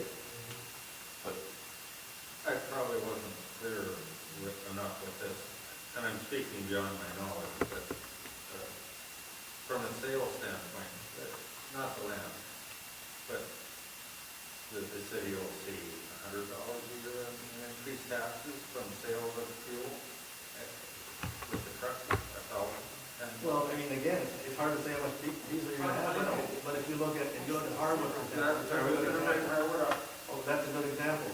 They built a huge parking lot, have you seen it in the last 5 years? Yes. Night and day, Right. right? So I'm asking you to pick a number out of that. I can call the guy at Harwood and ask him, but I can't tell you how many more gallons he'll have being able to park. But if you want to have a truck stop and pull guys off the interstate, you have to have a place for them to park, because that Hillsboro rest area can only park so many guys. And you see, like, even if you go by Santa at night, they're parked around the side, in the grass, and you name it, they're there. So if we had more land, we would have more semis. And I can't even tell you if they park there, they buy diesel, but you like to have them available so they might buy some diesel. But it would definitely be an increase. But it also is, if we don't do a new substation, we can't. No.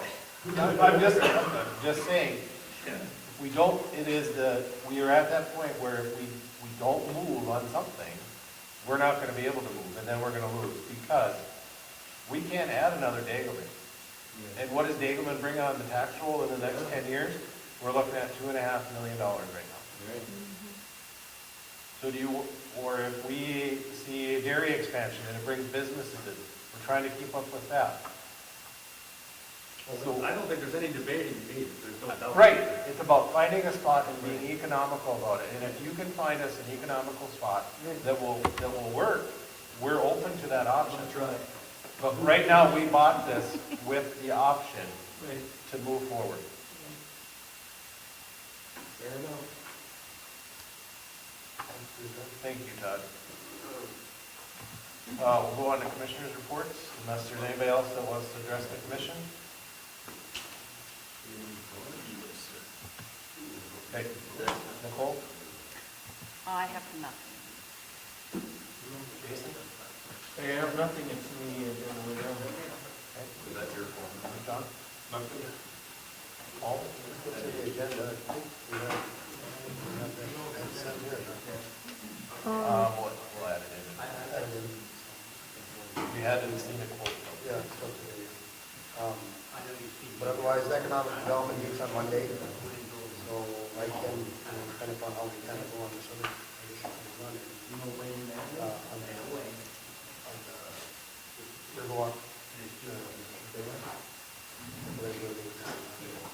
So if we're gonna do anything with that or not, I know you talked about wanting to bring that to HPC. I can find out tonight what direction that's gonna go. And on that downward side, on the electrical side, obviously, we're still working on some things. On the electrical side, think that moving forward. We'll talk about the fence more tonight.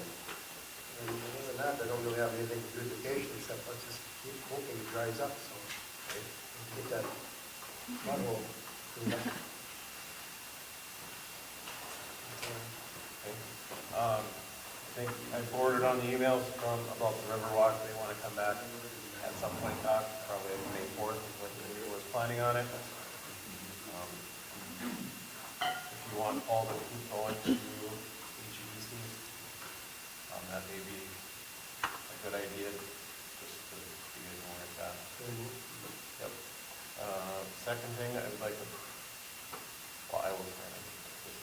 You guys can approve to or not approve, I don't care, we're gonna sign it anyway. We need it in order to do future grants, but a proclamation for Arbor Day on Friday. And that will be handing out, trees to the elementary school. Didn't we? That last meeting? We did. Okay. No, did we approve the proclamation? No, not the Not proclamation. proclamation. We discussed Okay. it. I discussed it in my report. Jumping ahead here. Shocker. I've got it up on the screen if you guys want to look at it. I updated the dates for you too. You guys did do one last year, right? Yes. It had it had last year's dates in it, so, Yes, we did. yeah. So these will be at the elementary or the high school? Elementary.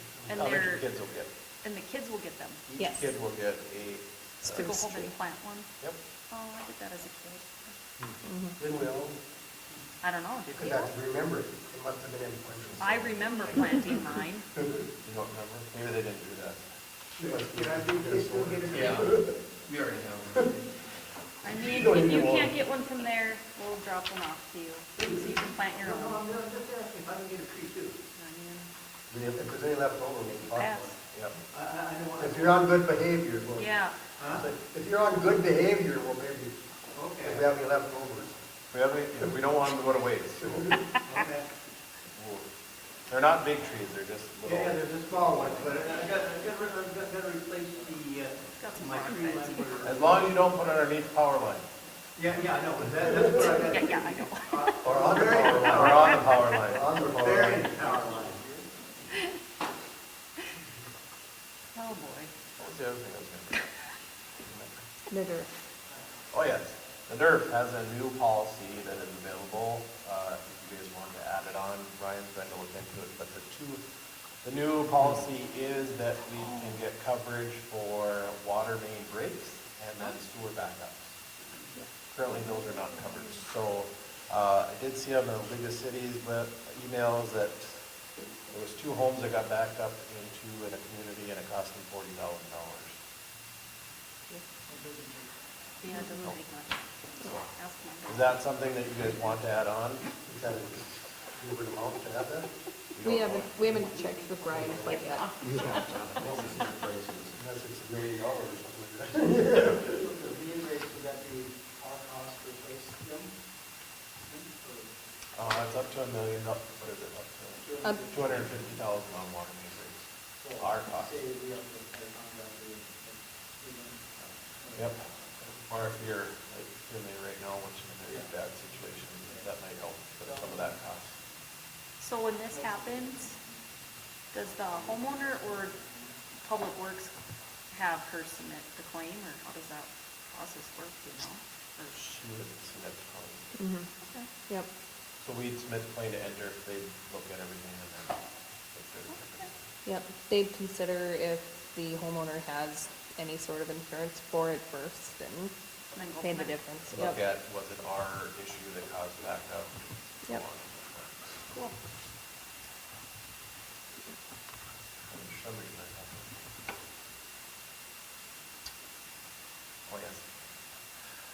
Planning and zoning approved a request from Lowry as a variance. Yeah, that, Let me look. basically what it is Lowry wanted on some new fourplexes that, or duplexes that were gonna go in. They wanted to have, they need an extra 5 feet. Currently, we say 25 feet from the back property line, and they were asking for another 5 feet. And so, I just basically does that. I just gotta find it. I need approval on that. Yes. But planning and zoning already approved it? Planning and zoning already approved it, yep. So basically, it's an extra 5 feet on the back lot, and that'll be kind of backed up against the country and those trees in there. They wouldn't get into the easements or any of those types of things. They were either asking on the front lot or the back lot, but the planning and zoning thought it would look better on the back, so that all the front homes were lined up the same. And that isn't affecting anything on our, electrical?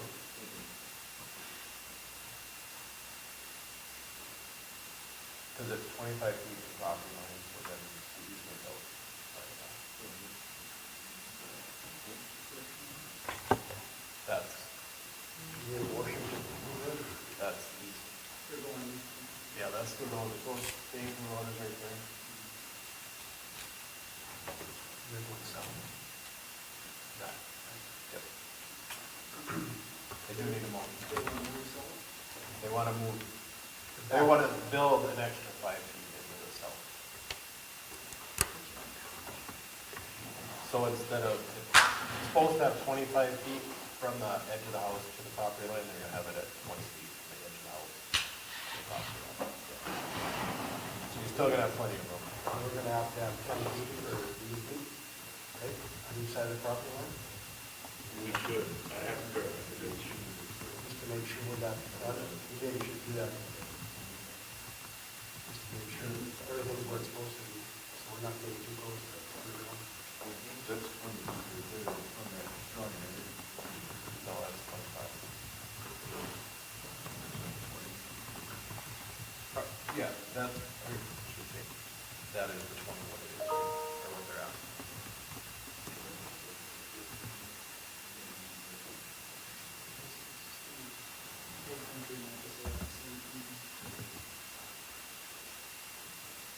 I would move to approve the pending, that our, that, Roy looks at it, make sure that it doesn't affect anything back then.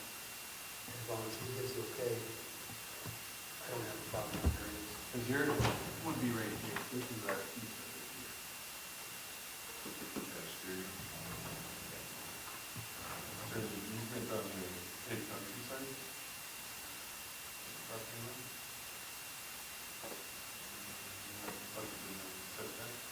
No, because that would have been previous. So I don't think when the development went in, it was added into those properties. Because those easements are on the front side right there, right? All electrical is on the front side. Paul makes the motion, is there a second? Second. Seconded by Nicole. Any other discussion?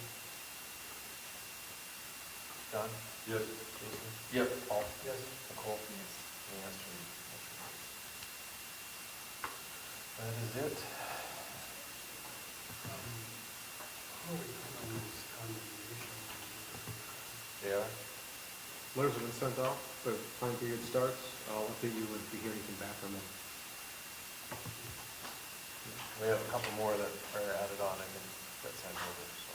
Okay, So timeline on them, then we can get, it's a process, but basically give it 30 days, we meet back and schedule a hearing, give it another 30-day notice, assuming they don't come to that, that's a 30-day appeal window, and then it's condemned.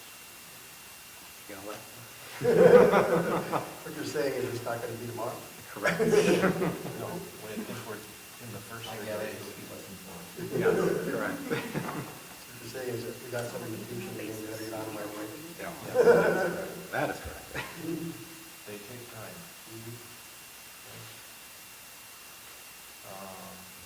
Zach or Roy, anything?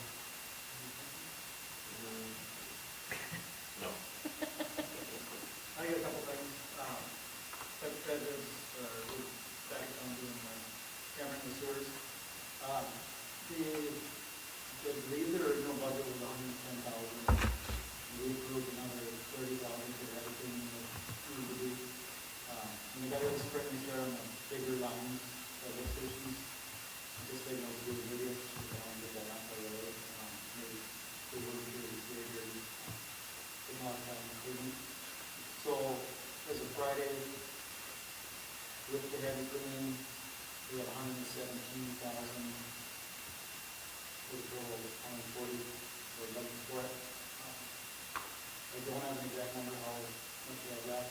I'm having to go back to do some smaller stuff to get as much done as we can before we get to that 140, but I'm looking for some things that as we get closer. So we're going to do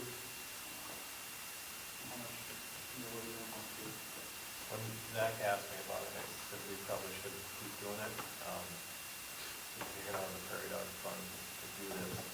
But if we've got, if you're seeing this much sludge on the bottom, no matter what, when we have jetway come in and crack and we were cleaning, they weren't seeing that. They were seeing that it went through and get it cleaned out. Well, now we're getting it. We've got a camera down there now, so we can see it, and we're trying to get it spotless so we can see what the pipe is, moving the pipe. That's the difference between jelly running through, and pinning it, we're keeping open. What we're seeing is 60 years of sediment compacted. That's not getting moving. What does jetway do? What do they do? They were jetting a quarter of it every year.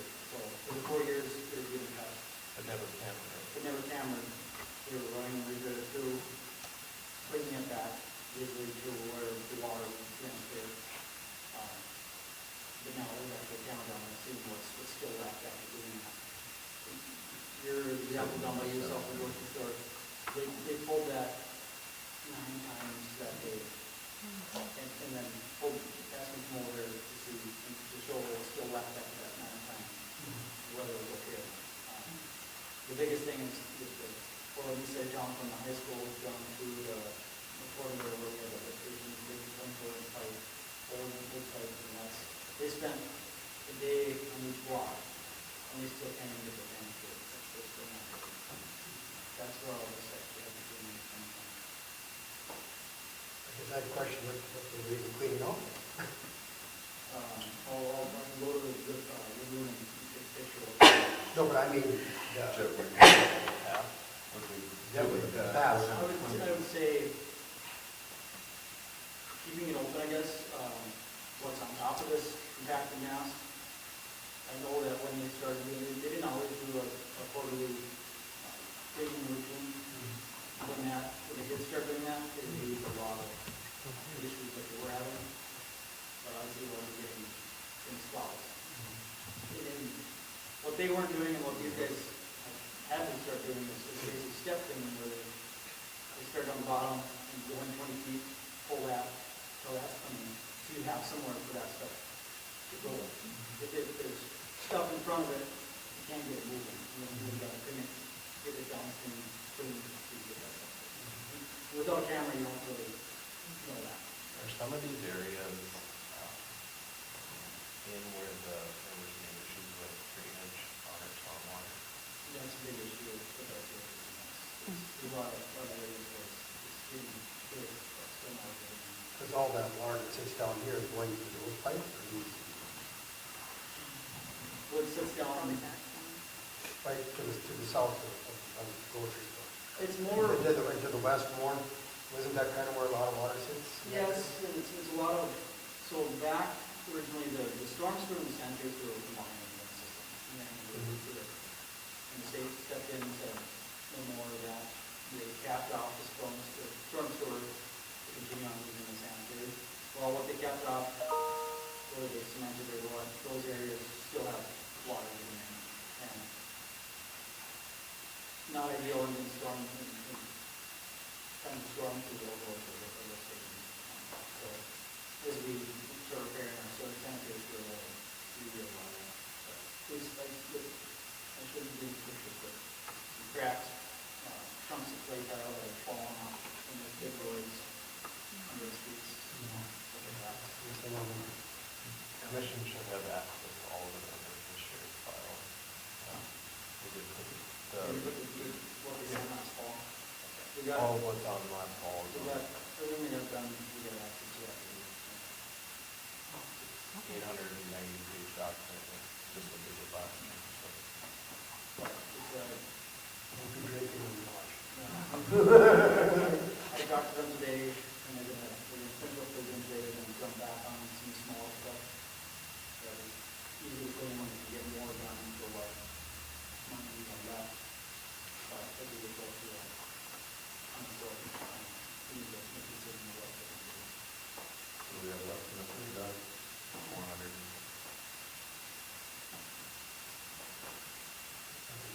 All of that, but it's still got good value. So, I mean, think like another 40 or 50,000.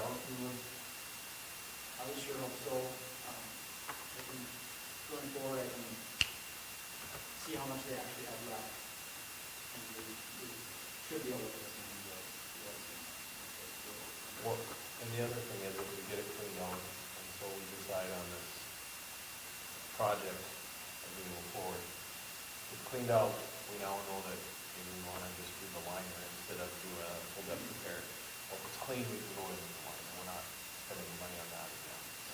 My thinking is, at least get it enough to get the camera through, and you get a good visual of how it's like. If we're gonna replace it, replace the pipe, we're going to spend the money on it clean. But if it's something that can be lined, then that can clean, no matter what it's on. I think your judgment has seen, is it cracked and broken and we're going to replace this, well then stop and we'll go somewhere else. Talking with AWS, they kind of push to get everything as clean as possible, and that's what we're doing. Obviously, we have to do that.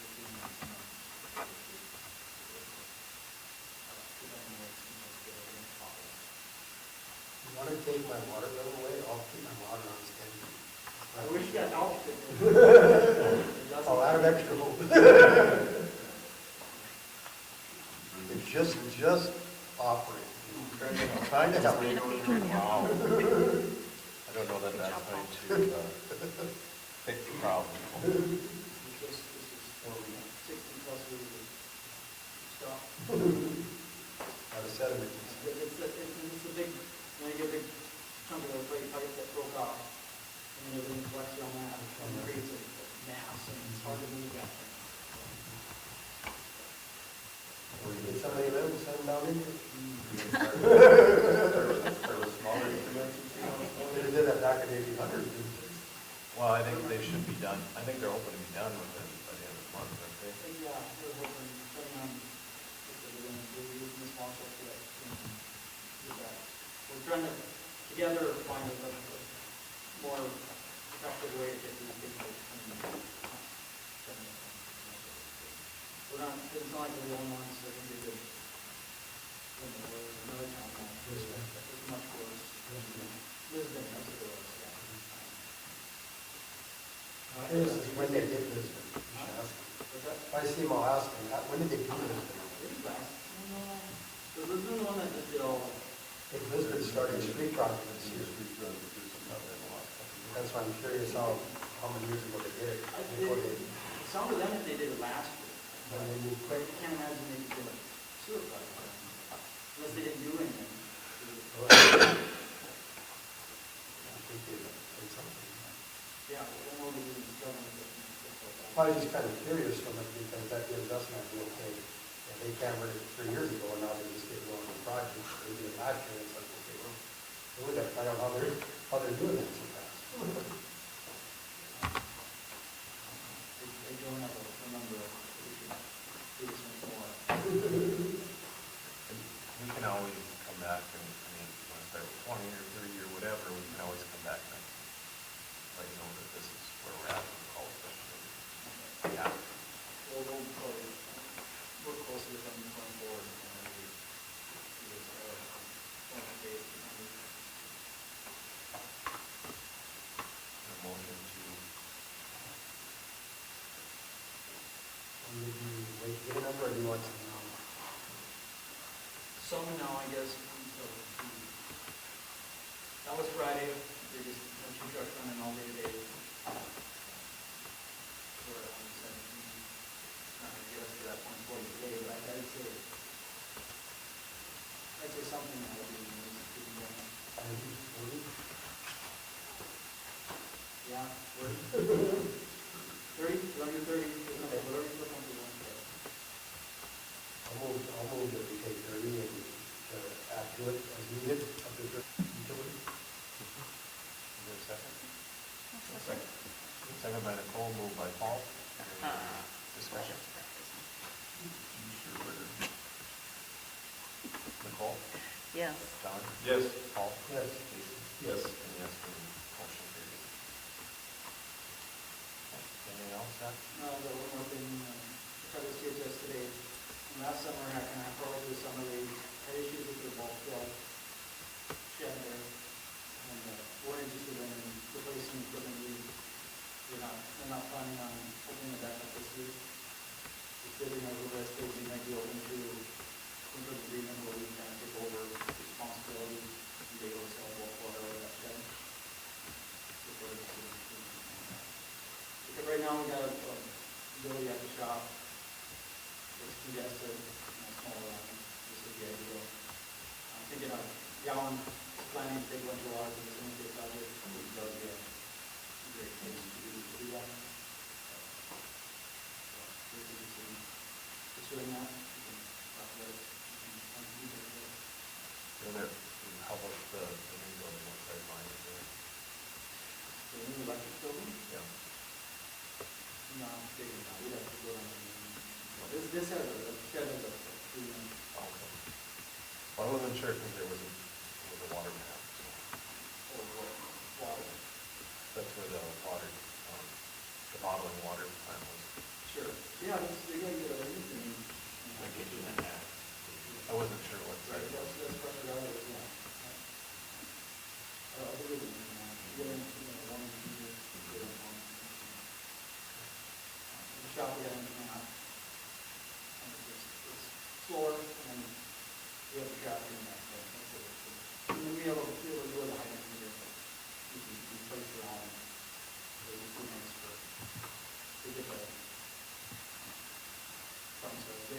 When they shut down that summer, all the farmers went out, last week, something shut down off in the summer.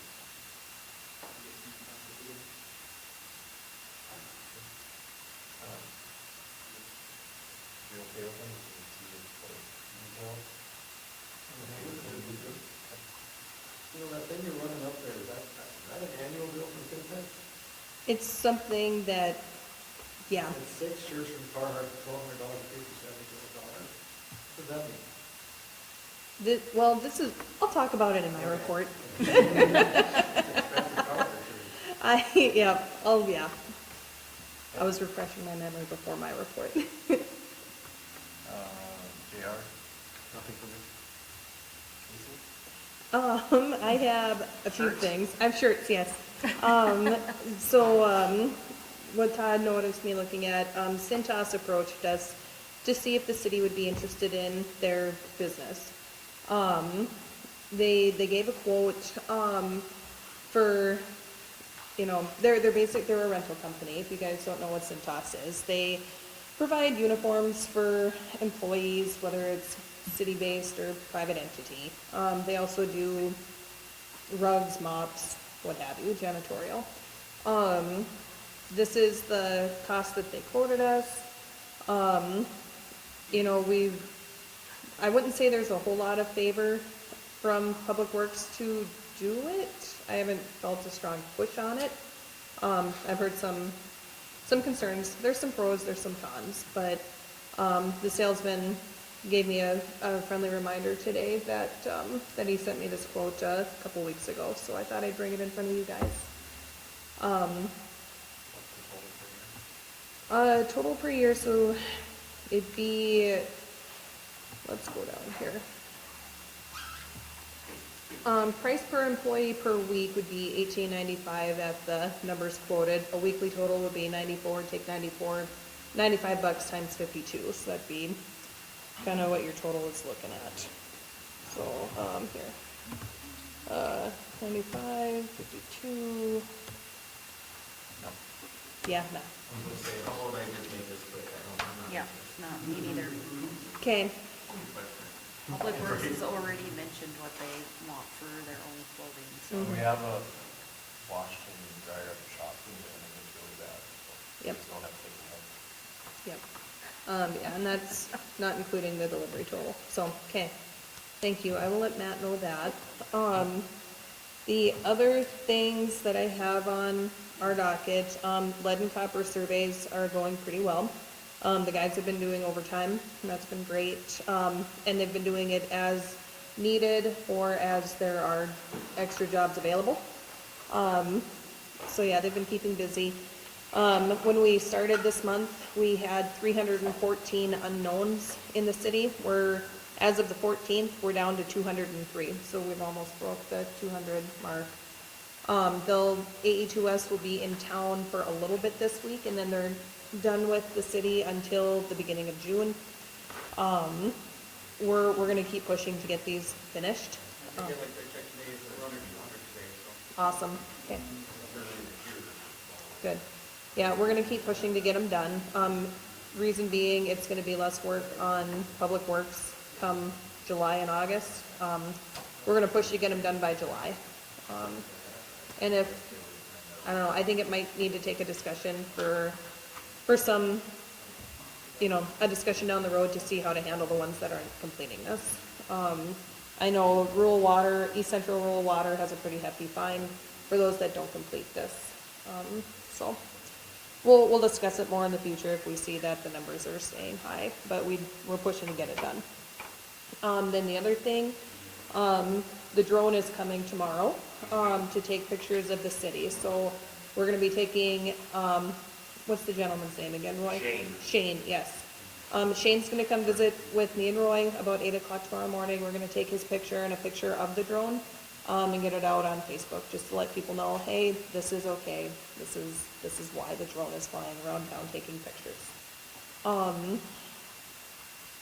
Other than that, one last thing, Jay has been working with me to look into quotes for replacing the windows at the Armory and the city shop. We'd like to apply for an energy efficiency grant, whatever would fit best. The same one for the light poles, that would be at 100% cost coverage if we can validate it. And then they do have another program out there for energy efficiency that I think is a 50% cost share. So I'll keep you guys in the loop on that. There was no deadline to finish that grant. It's just as the funds are available on both of those. So And neither one of them need an energy audit? I didn't see that as a requirement. Yeah, I didn't see that as a requirement. I'll double check it though. Good, yeah, just make sure. But yeah, that's what I have right now. Anything from the sheriff's office? We'll go into, you guys have requests for the yearly funding budget for the library, and that fits into the budget that we have currently, correct? Yes, it does. So I have a motion for the,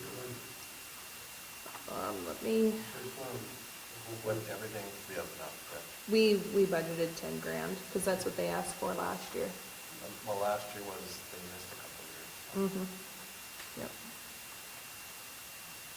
But yeah, we budgeted enough to cover, I gotta find it here, but I think their higher request was 4,500. 45, 29, 50. There you go, yeah.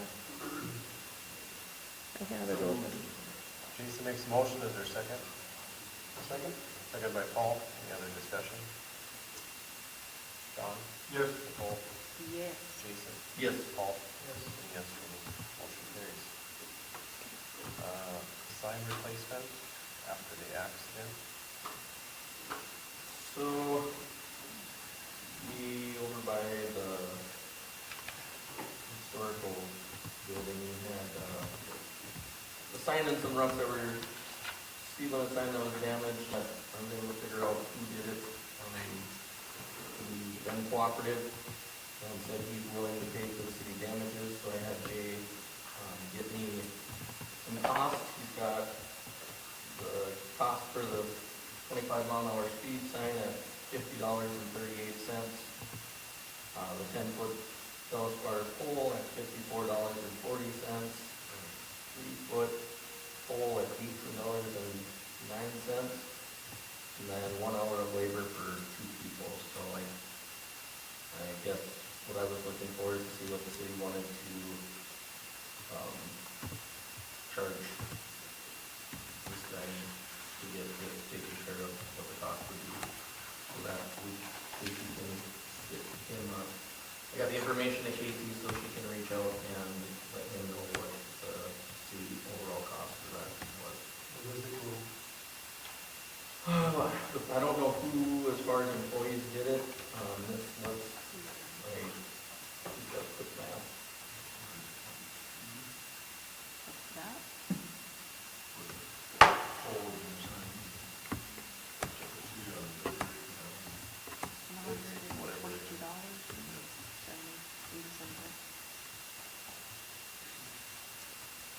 If you have 2 employees, your lowest paid employees right now are about, they'll both be at $22 here shortly.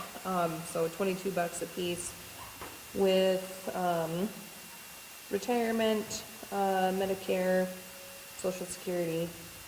I'd have to figure out insurance per hour if you guys wanted me to do that, but, the 2 together, or separate, it'd be $26 for an employee, and then $52.23 for the 2 together. So.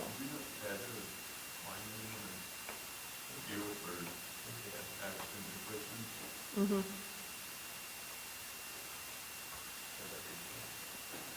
Rate sheet. I can get that.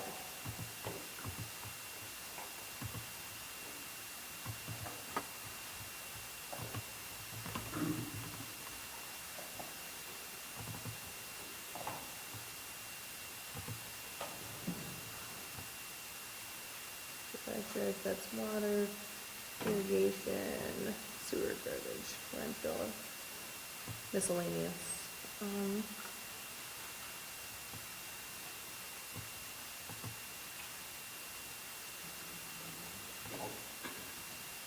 All miscellaneous rates are charged a half hour, $100 per hour.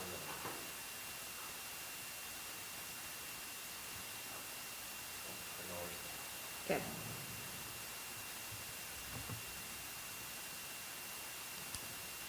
Per employee?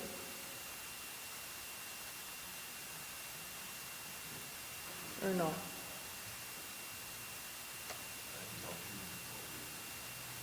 Okay.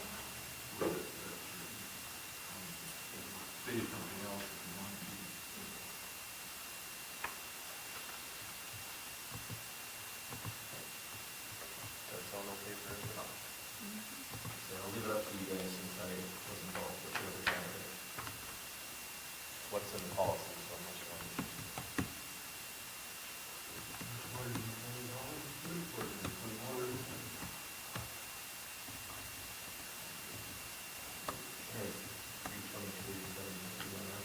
No, you did your math right. If you go $100 per employee. Are we okay with that? Yep. Okay, we don't need a motion because it is. All right, we do have a citizen complaint on a property that we've dealt with before.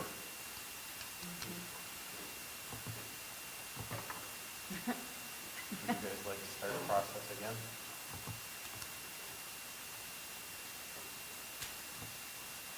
What was the result from the previous one? Wasn't she in court for?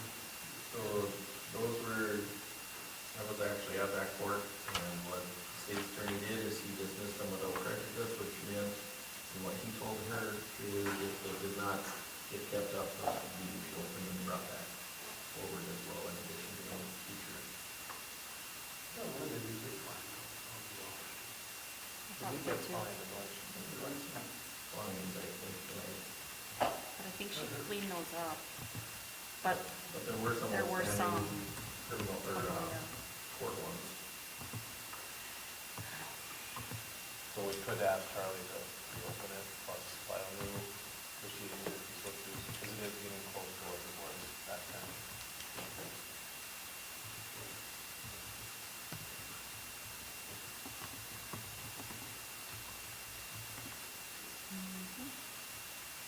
Just make a motion, and then move to open it. To ask Charlie to reopen and plus start the proceedings as well. I'll move that we have to open up and start the proceedings again. Is there a second? Second. Seconded by Nicole, moved by Paul. Is there any other discussion? John? Yes. Paul? Yes. Nicole? Yes. Jason? All in favor? And yes for me, motion carries. JR, you want to work on that? Mm-hmm. You'll get in touch with Charlie as well? I will, yeah.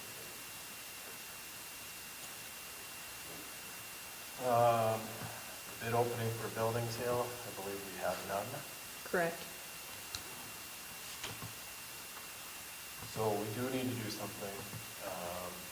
Zach went and looked at that, found the line, and the sewer line does run right underneath the middle of the building. So we do need to move it at the bare minimum. Did you ever get the bid for that? I've got a bid from a friend of Paulson, anywhere from 10 to 15 unit cost per month. Plus your concrete. Plus the concrete. There was somebody told me that maybe we should donate it to HBA if they want to move it for storage.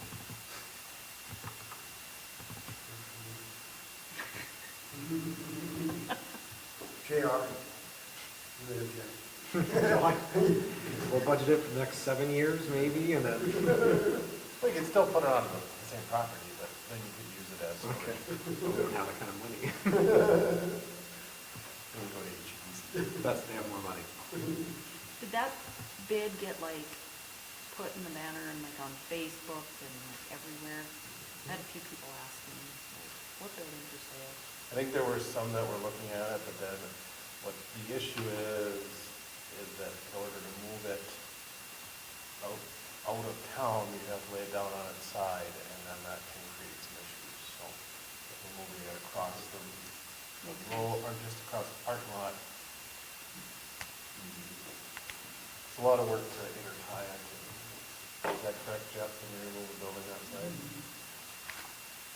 Power lines are the financial aspect. Do you have a bid to move it across the parking lot?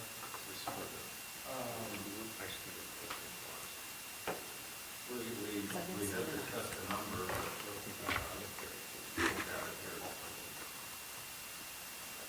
You want to give a number? You want a job? Do you want a building?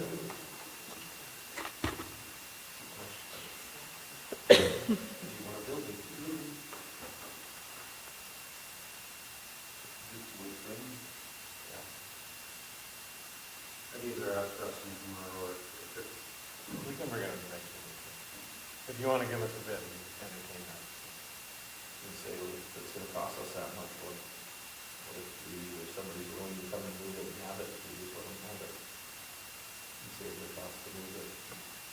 That's an option. Because they'll have to pay to move it, you know? But also, it would be advantageous to us to have it. Yeah. I mean, we can still use We this. can still use it for storage, so we wouldn't have, so if it costs us 10 grand to move it, plus the concrete, we still have a building that's, whatever size that is, 20 by 30, or whatever it is, you know, so you're not gonna build that, and we're never short of, we don't have too much shortage, storage space, right? We always can use place to put it in, so, if you were to add that kind of square footage for storage, how much is that gonna cost? So you might look at, it's a nice building, it might be worth $10,000 to move it versus trying to build something or find storage someplace else. Plus, the thing I like about it too, it's a tall building, speaking of this gentleman's, it's gonna help hide some of the substations, just like the main building.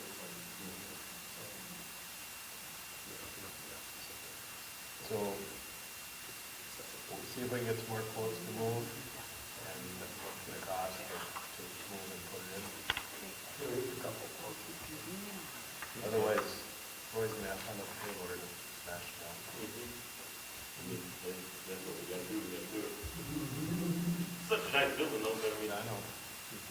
not that old. It's been built in the last 10 or 15 years, but Do you guys want to talk about the fence stuff that Roy submitted, since we're on Yeah. that topic? So Roy did get a quote for some Trex fence to go on the south side of it. I think the color options are, there's a few more. There's a few more color options. But that's kind of what it would look like, 8-foot fence.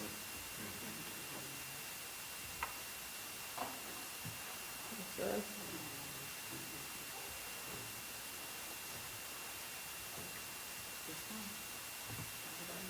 And that's 75 for the total project.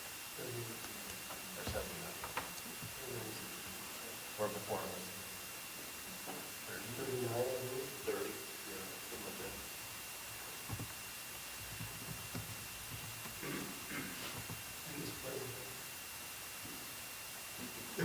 It's only 20,000 feet.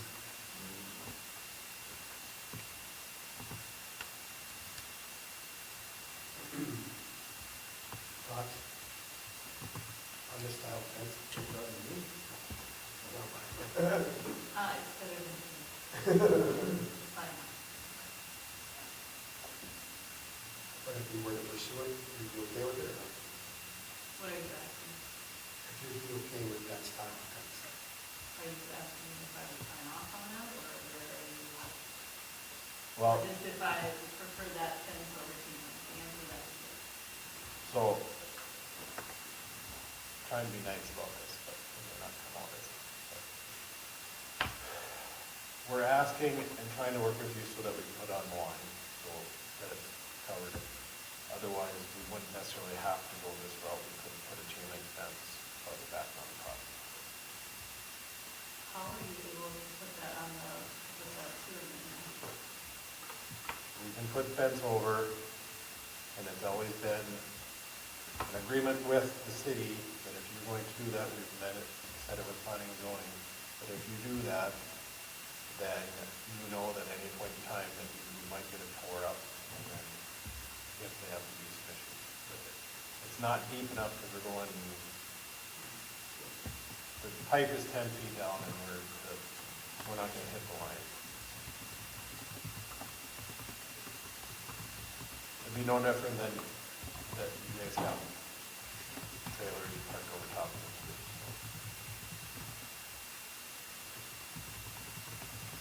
But we've had in the past where we've had a fence that is on the property line and then we've had to tear it out to fix, and then it's up to the property owner to put it back in. So that is the risk that they take. But, like I said, planning is only going equipment that we're not gonna put it over top of, we're not gonna put it on the line unless we have an agreement with the property owner next to it. With the water going right underneath it though, if something potentially happens, then would it make more sense for us not to put it right over the top so we don't have to potentially replace it? If something happens. There is that option, yeah. If we put that fence on the property line, the pipe still sits back, what, like 3 feet? 5 feet off on one side and it's right on top of it. Well, kind of curved, so the pipe is not straight. What is This the place, on that? It's 20 feet. this place is going to be sit down and put that curve. Right, the way it is put together. Yeah.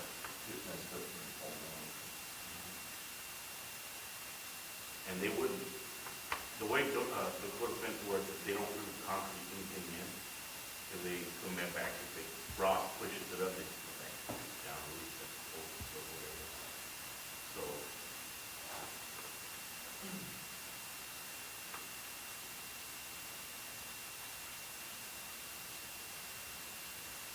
So the question is would you agree this type of fence on the property line? Oh, that's fine. But I agree, it's not a fine.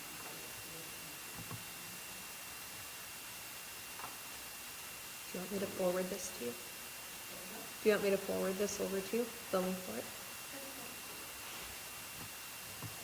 Because otherwise we'd have to put it probably 15, 20 feet in to stay off of that sewer line. Is it okay if she comes back with an answer next meeting? Sooner the better, I understand. Or you can approve it contingent that they allow it, and if they don't, then we can move forward, come back again. Would we need this fence all the way around? What if we just do No, it? it's like 200 feet on the south end of that property. Oh, yeah. No, just the south, that's just the south, and then, chain link is left. The chain link was 30,000 feet. 39. 39 feet retired. How much is that gonna cost yet? Or is that, That's included. that's included, that 39?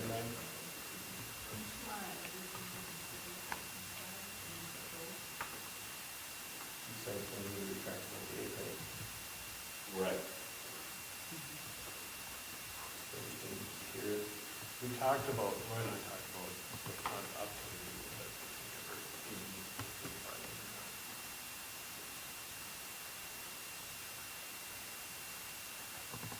And we could always go back in later on and change it to, as we decide where the.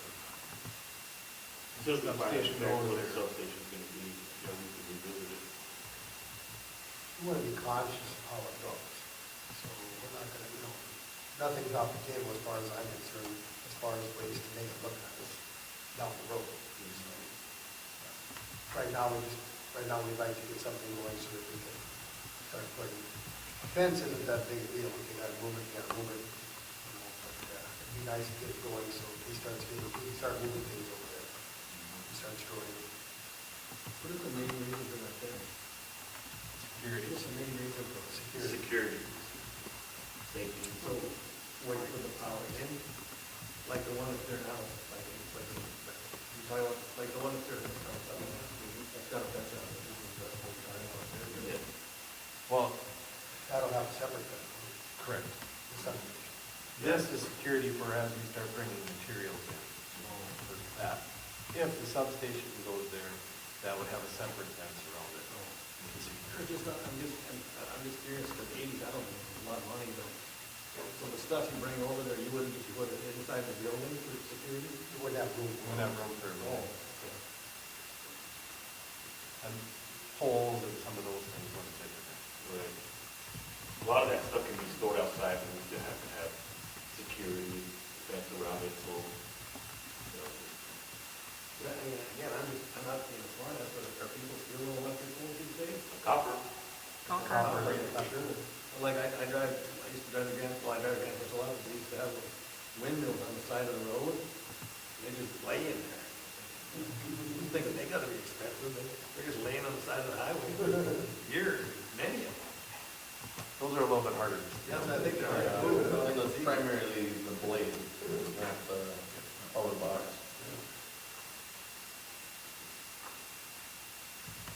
So you guys want to wait, or you want to, run full as a map? Yep. So you can't put up a temporary fence like till you're done and bring it back down? It's kind of what this is, but it's,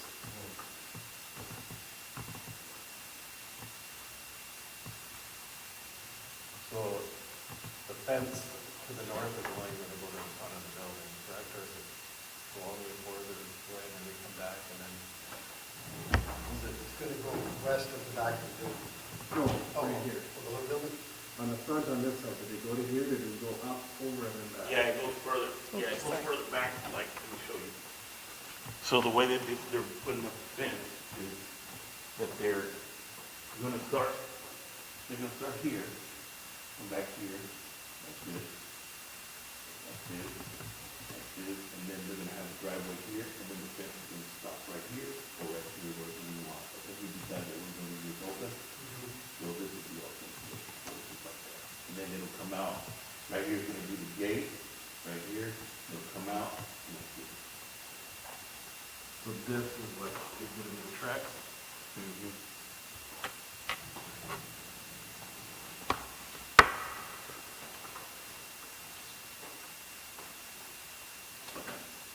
And this would be paid out of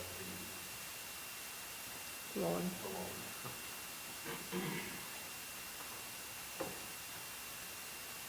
I personally would like to see us put in the north on the east side of the EPA on tracks as well, but that's just me.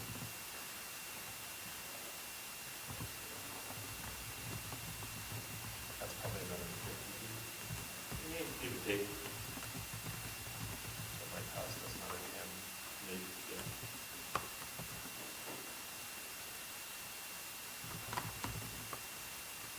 But, Paul, I'm okay with it. Put it on the property line. Instead of affecting the other side of it.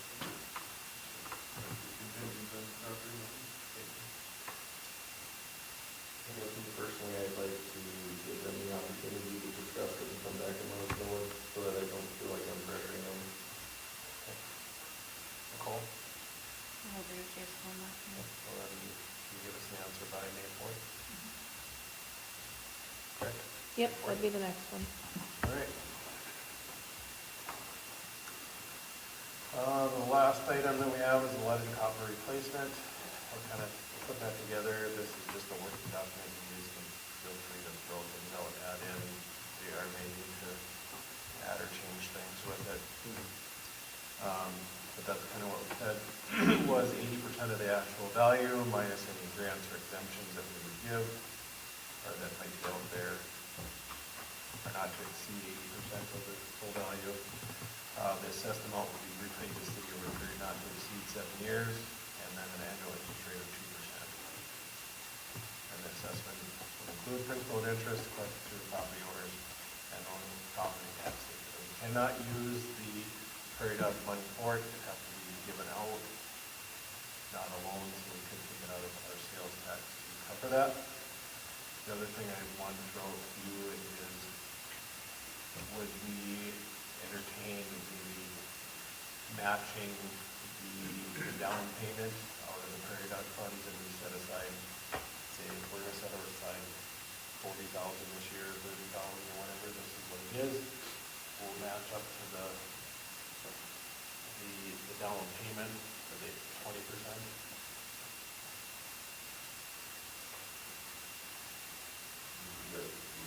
The last would be assessed.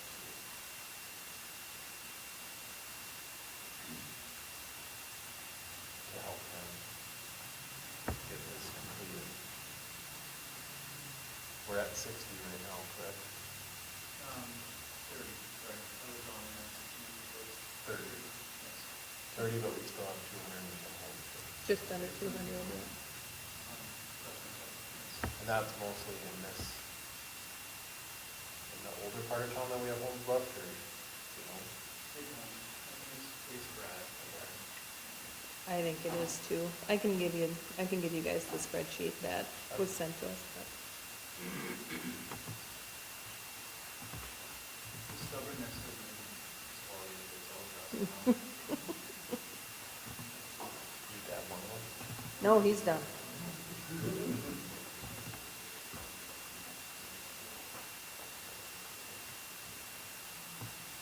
Thoughts, Nicole? Oh, sorry.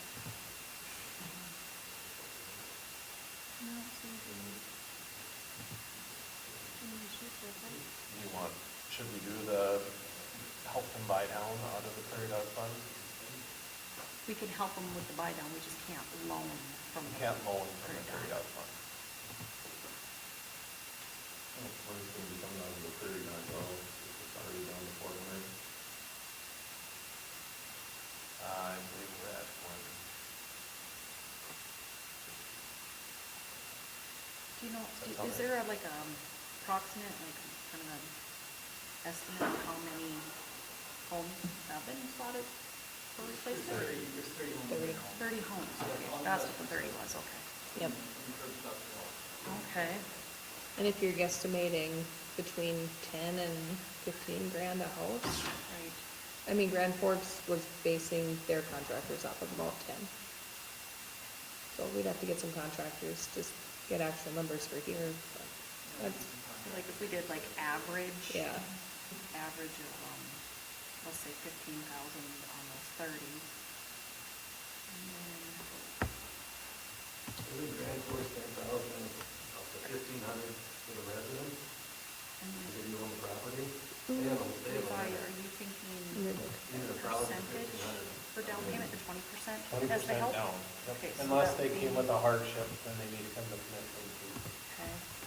So if that, okay, so just to give numbers, off the 30 homes, estimating approximate 15,000, that would be 450,000, so that 20% help would come out to 90,000 is what you would be looking at. If it were assistance with that, you're looking at about 90,000 out of Prairie On Town. the bottom. So, Big deal. for more than, Everybody did it this year too. right, so that's like, that's at that 30 right now. Grand Forks came, right? 90%. Oh, they're paying 90. Yeah, if you scroll down. I think they got a you see huge chunk of money. Even Keep more. going. It says, Pretty sure. one more. One more? Yeah, how are we making the process work? And maybe we can change it in the future, but. That's the thing is when you have funds from. 10% homeowner, Yeah. $1,000 cap on that one, sure. Figure out how we wanna distribute those. Mm-hmm. They did money 3 times in Grand Forks. And it runs out of the other one. More. Not a chunk of change. They got money from the federal government. Yeah, Yes. they've seen, this is the 3rd time they got it. Mm-hmm. They're on the list, but just keep on looking right on the list. Yeah.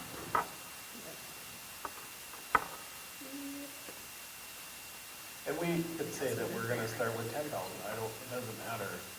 I don't know that we're gonna have a whole bunch of people jumping at this right away, so, but if we can get a few to get started. 'Cause ultimately, at the end of the day, my understanding is if nobody does it, I don't know how we're gonna do it. But we have to fix it and then we can assess the property owner. Which we've been going like a lead balloon, so, no pun intended. What is the timeline for replacement, like, since they? 2027. 2027, oh, that's only a year. Currently 10% a year. Starting 27, 10% a year. So This would help with the assistance, You're- help with like you're two, trying to right? push that percentage they can, Mm-hmm. the is see and trying to push that out. But, you know, currently it's set at 10%. So everything has done. Okay. But I would say if you're a customer with a electric sign, probably spend a lot. You think out of those 30, more would be more interested in wanting to do it now than later? Yeah? Maybe there's potential, but There's probably some that aren't, as soon as they are aware of the electric sign. there's some that have, I don't know, how the information for water stands. Yes, but Yeah. this one's for,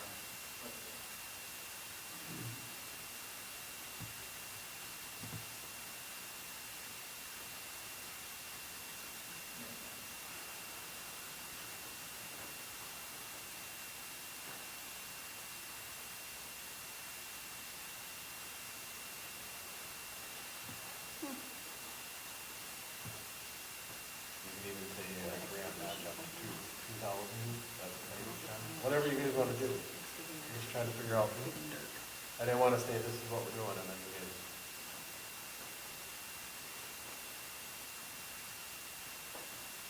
I think the tough part is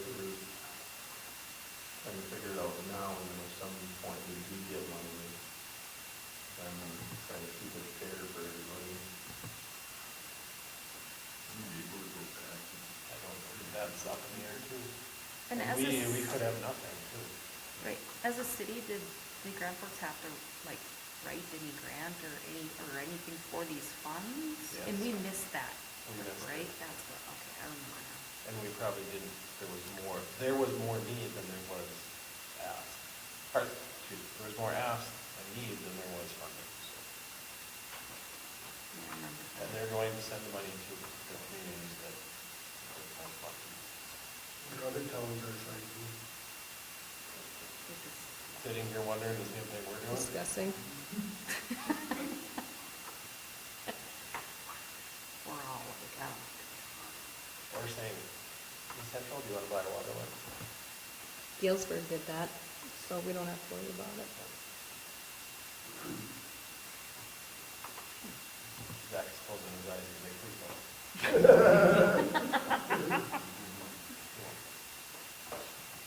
Hillsboro doesn't have its own staff either, so there you go.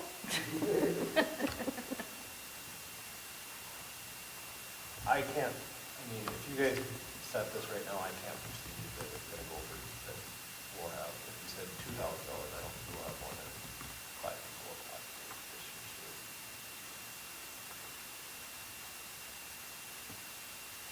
So maybe I'm wrong. This is a fair estimate. Just a good guess there. I would imagine the ones that have been found, some of them are like, when can I do this? Yeah, I mean, maybe you don't have this. Oh, sure. Get that fixed now. Okay.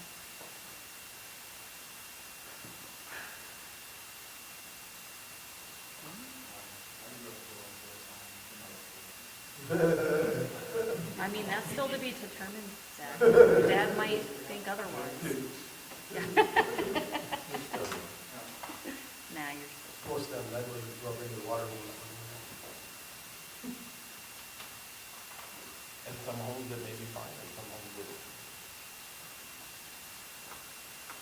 You talking about those lead lines?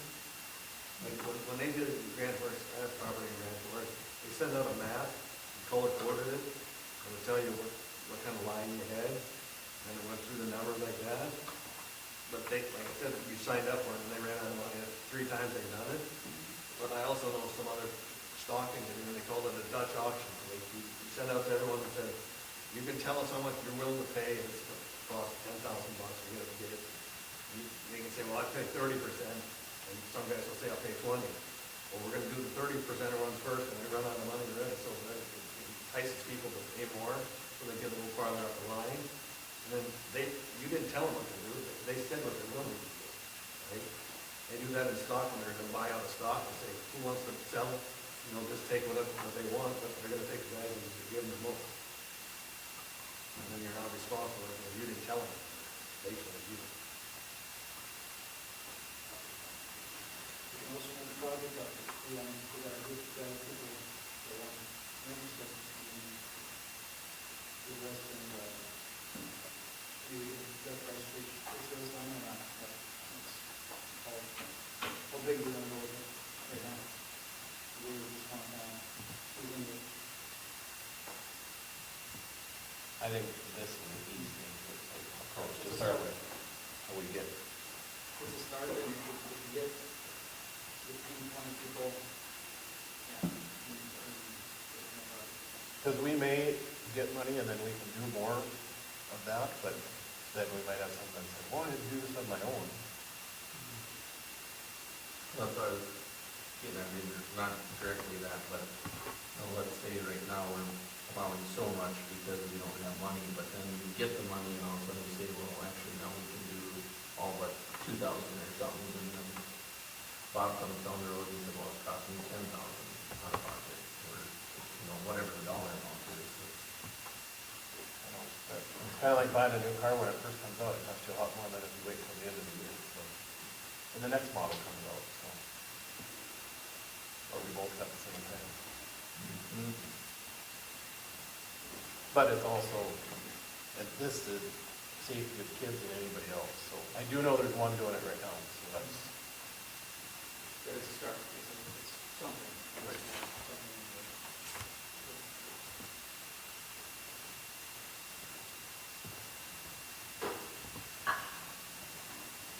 Anything on your side, JR, that you're seeing that red flags or? Kind of looking to see how we can especially assess it without going through the full special assessment process, but other than that, I think I'd like the idea of having some type of program for them. Well, if you publicize it, isn't it just published to that one person and then? That's what I'm thinking, yeah, but I don't want to, you don't have to do a, you have to do a special assessment committee, a hearing after publication, they wouldn't object to it, then it's certified. I'm trying to find, just get to the end result. Could you do a monthly contract? Could you do something different like that? We could, if you want to collect monthly payments and keep them in separate accounting, you can definitely do that. So well, kind of the nice part about Tyler now is we're able to do that a lot easier. So we can do a monthly, like a month-to-month contract. Oh, we'll do it that way, that's fine then. Yeah, where it would just be on their utility bill. Mhm. So, yeah, we could do Well, that. that makes it easier, because Mhm. when we did that before, It it was- was a mess. It is a mess, yeah, Mhm. it is, yeah, Tyler's made it a lot easier now. So the Breen, that sewer line project can just be added right onto their bills now too. So then they don't miss a beat, so. So we have to do it that way and then stop making payments with that portion. Then you assess it to their taxes, you know, just, if it's something, if they agree to it, if they sign up on an agreement with the city. Actually, if we assign it to utility billing versus that, because then we have power and ordinances to just assess stuff against it at the end of the year for the utilities. Mhm. Just like we have there, just like lawn care, civil care and all that. Yep. That's how I would look at it. When the person that's doing it, they have an estimated cost. I don't have one. No, they, It's part of the bigger project now. right, well, they're still gonna do it. They're doing it no matter what, but. I was hoping on to see if we would be interested in doing the work and. Just now. Maybe. I was hoping, well,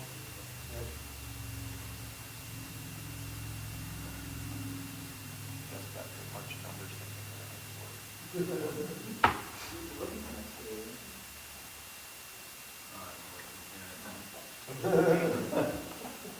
So, thoughts on this? Do we want to go forward with something, or do you want to think about it?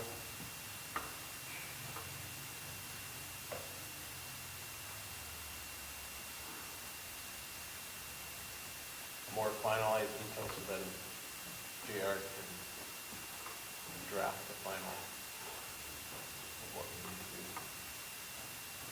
I'm not seeing a whole lot of cities who have a game plan in the state yet, outside of Grand Forks and Fargo. Yeah. We're all sitting here having the same They also got free conversation. money, so it's a little easier. It is. Yeah. there's a lot of, what else? States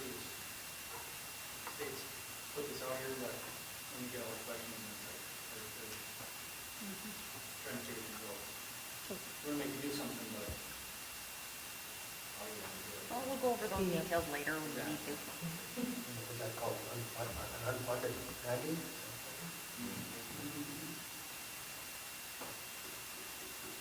Would be great to get some estimates, just general estimates Yeah. for how much it's due, for water lines and contractors that are rolling something. And it'll be situational, depending on, but yeah, I can get a ballpark number. It would be 15,000 here, and 10,000. And that's what we were kind of basing off of, probably. Because I think it'd be beneficial if we send it kind of to the closer dollar amount into it. So we know what that 20% would break down into. Well, here's the bigger question, do you guys want to use some of that money to buy it now? What's the perception? I don't know if I want to use prairie dog. And you don't have to use prairie dog, we could use sales tax dollars too. Right. Either one of those. I need that money, we got use it for all, that's the hard part for me is, we're gonna have a lot of things to start using money on here coming up. So,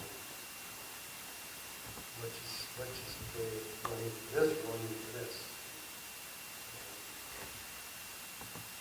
I'm trying to come could, like I said, you could say this first year, we're gonna spend 15,000 or 20,000, or you can set an amount of, this is the pot that we have. I mean, I'd like to be able to help to do something. It's hard to jumble rising taxes and then having to conquer this on top of that. That's really hard on the pocket for somebody's homeowner. Maybe not, but. Well, most of these homes are gonna be your $150,000 homes unless they remodeled a lot. It's not gonna be your $500,000 or $700,000 home. That's, I think, where it gets their pockets a little bit more, is the age of that house. Or it'll be the elderly. That's what I mean. Living in the home for how long? And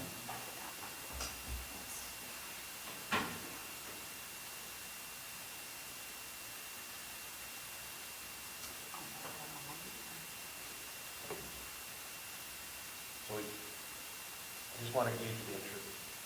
Paul, do you want to use some money to help? Just, we don't know how much. Yes. John? Yes. Jason? So I think we can draft something here that has all of that, and we can plug the numbers in there. So Yeah, that would be good. we can have some finalized for that at the next meeting. That can maybe get some prices to see where we're at. We know how much we're gonna put into this pot. Okay. Yeah. Just said this was gonna be a long meeting. I did say that. Said it You would changed be. it. Going far back here. Come on, you guys, let's be real, I know you And you didn't bring us all. supper because of that? All right, anything else on that? I brought chips. Then, reminders, we have MRES annual meeting the 6th and 7th of May. We're looking for summer applications for summer help. Those that are doing the,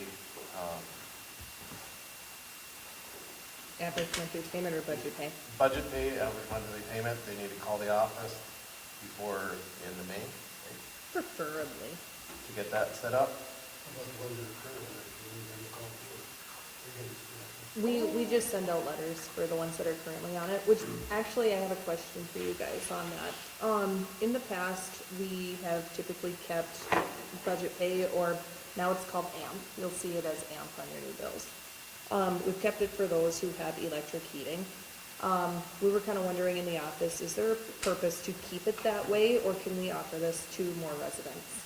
The way we're seeing it, if the bill's getting paid, you average it up in, June or May or June, and you go forward. So we just thought maybe it'd be a nice option to offer to more individuals, I guess, than those who are just on heating, heated or electric heat. Well, that's the I think reason, a lot because you're want gonna see it fluctuate so much, whereas the other ones, you're not gonna see it fluctuate. Mm-hmm. I'm not an electric user, my bill's pretty much the same. Yep. Yep, we do get a few that have higher electric use in the summertime, just because of AC, they're not using electric heat, but they are using an air conditioner. So, we see that too, so. Mhm. Yep, but yeah, is there a purpose to keeping it as that current policy? Or could we entertain letting everybody, for the most part, anybody with standard utilities be on budget pay? Has there been an ask? Here and there, yeah, we've had people say, well, I know my neighbor has, budget pay or what have you, where they pay the same amount every month.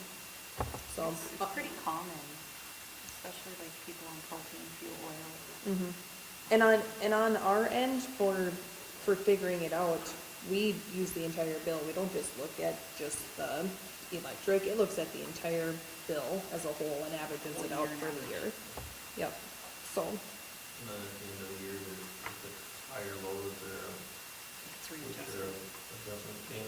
right, yep, so we'll let you know if you're in the hole. We'll say, okay, you gotta pay this much to catch up. Here's your new amount that includes, what you've used. It's kind of like your house mortgage, it just readjusts the bill, and then you get a new monthly payment. Kind of goes like that. So you have to pay it up. I get it. Yeah. Yep. Yeah, so your $500 movies, you may have a $300 bill that one. Yep. The nice part about Tyler though is you get to watch that fluctuate up and down, so you'll know if you're in the hole or if you've got a credit. Right. So every single bill now with Tyler, you see it, and it's no surprise. So if people. I mean, it's good for people that don't, you know, have a hard time budgeting or whatever. It helps them not have a surprise increase and decrease, like, it's easier for them to pay. It's consistent. That's how we feel. We It's a have, budget thing. we've got a couple residents who really struggle in the winter time to pay, you know, and they're plugging in space heaters and that type of thing, and it's not great, I guess, but no, those jack it up pretty bad, so for those people, I think it would just be kind of beneficial, I guess, so. And it's really not a,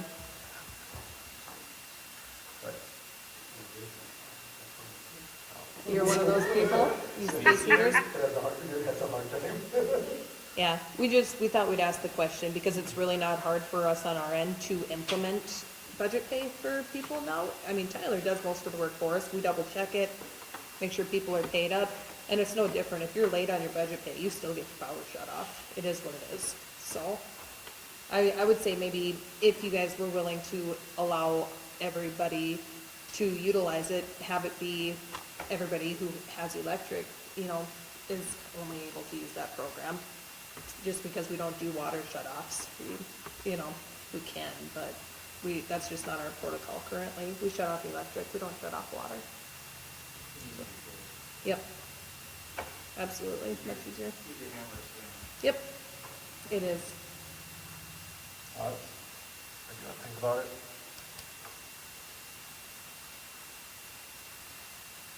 Paul? So if there's a lot of call for it, I can see if there's not a lot of call for it. We can't lose. Come before. John?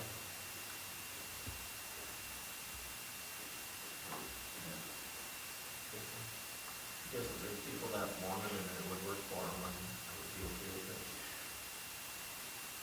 Yeah, I'm for it. I've seen this done quite a bit in other areas, so. You want me to bring it up at the next meeting? Give you guys a couple weeks to think on it? Okay. All right, Memorial Day, the office is closed on the 25th, and then after that, remember, the office will change hours to the summer hours. Election Day is on June 9th. Some of you probably got things in the paper, or in the mail for your ballot. Is there anything else for the good of the order? Do I have a motion to adjourn? Make motion to adjourn. Is there a second? All those in favor say aye. Aye. All opposed? Meeting is adjourned.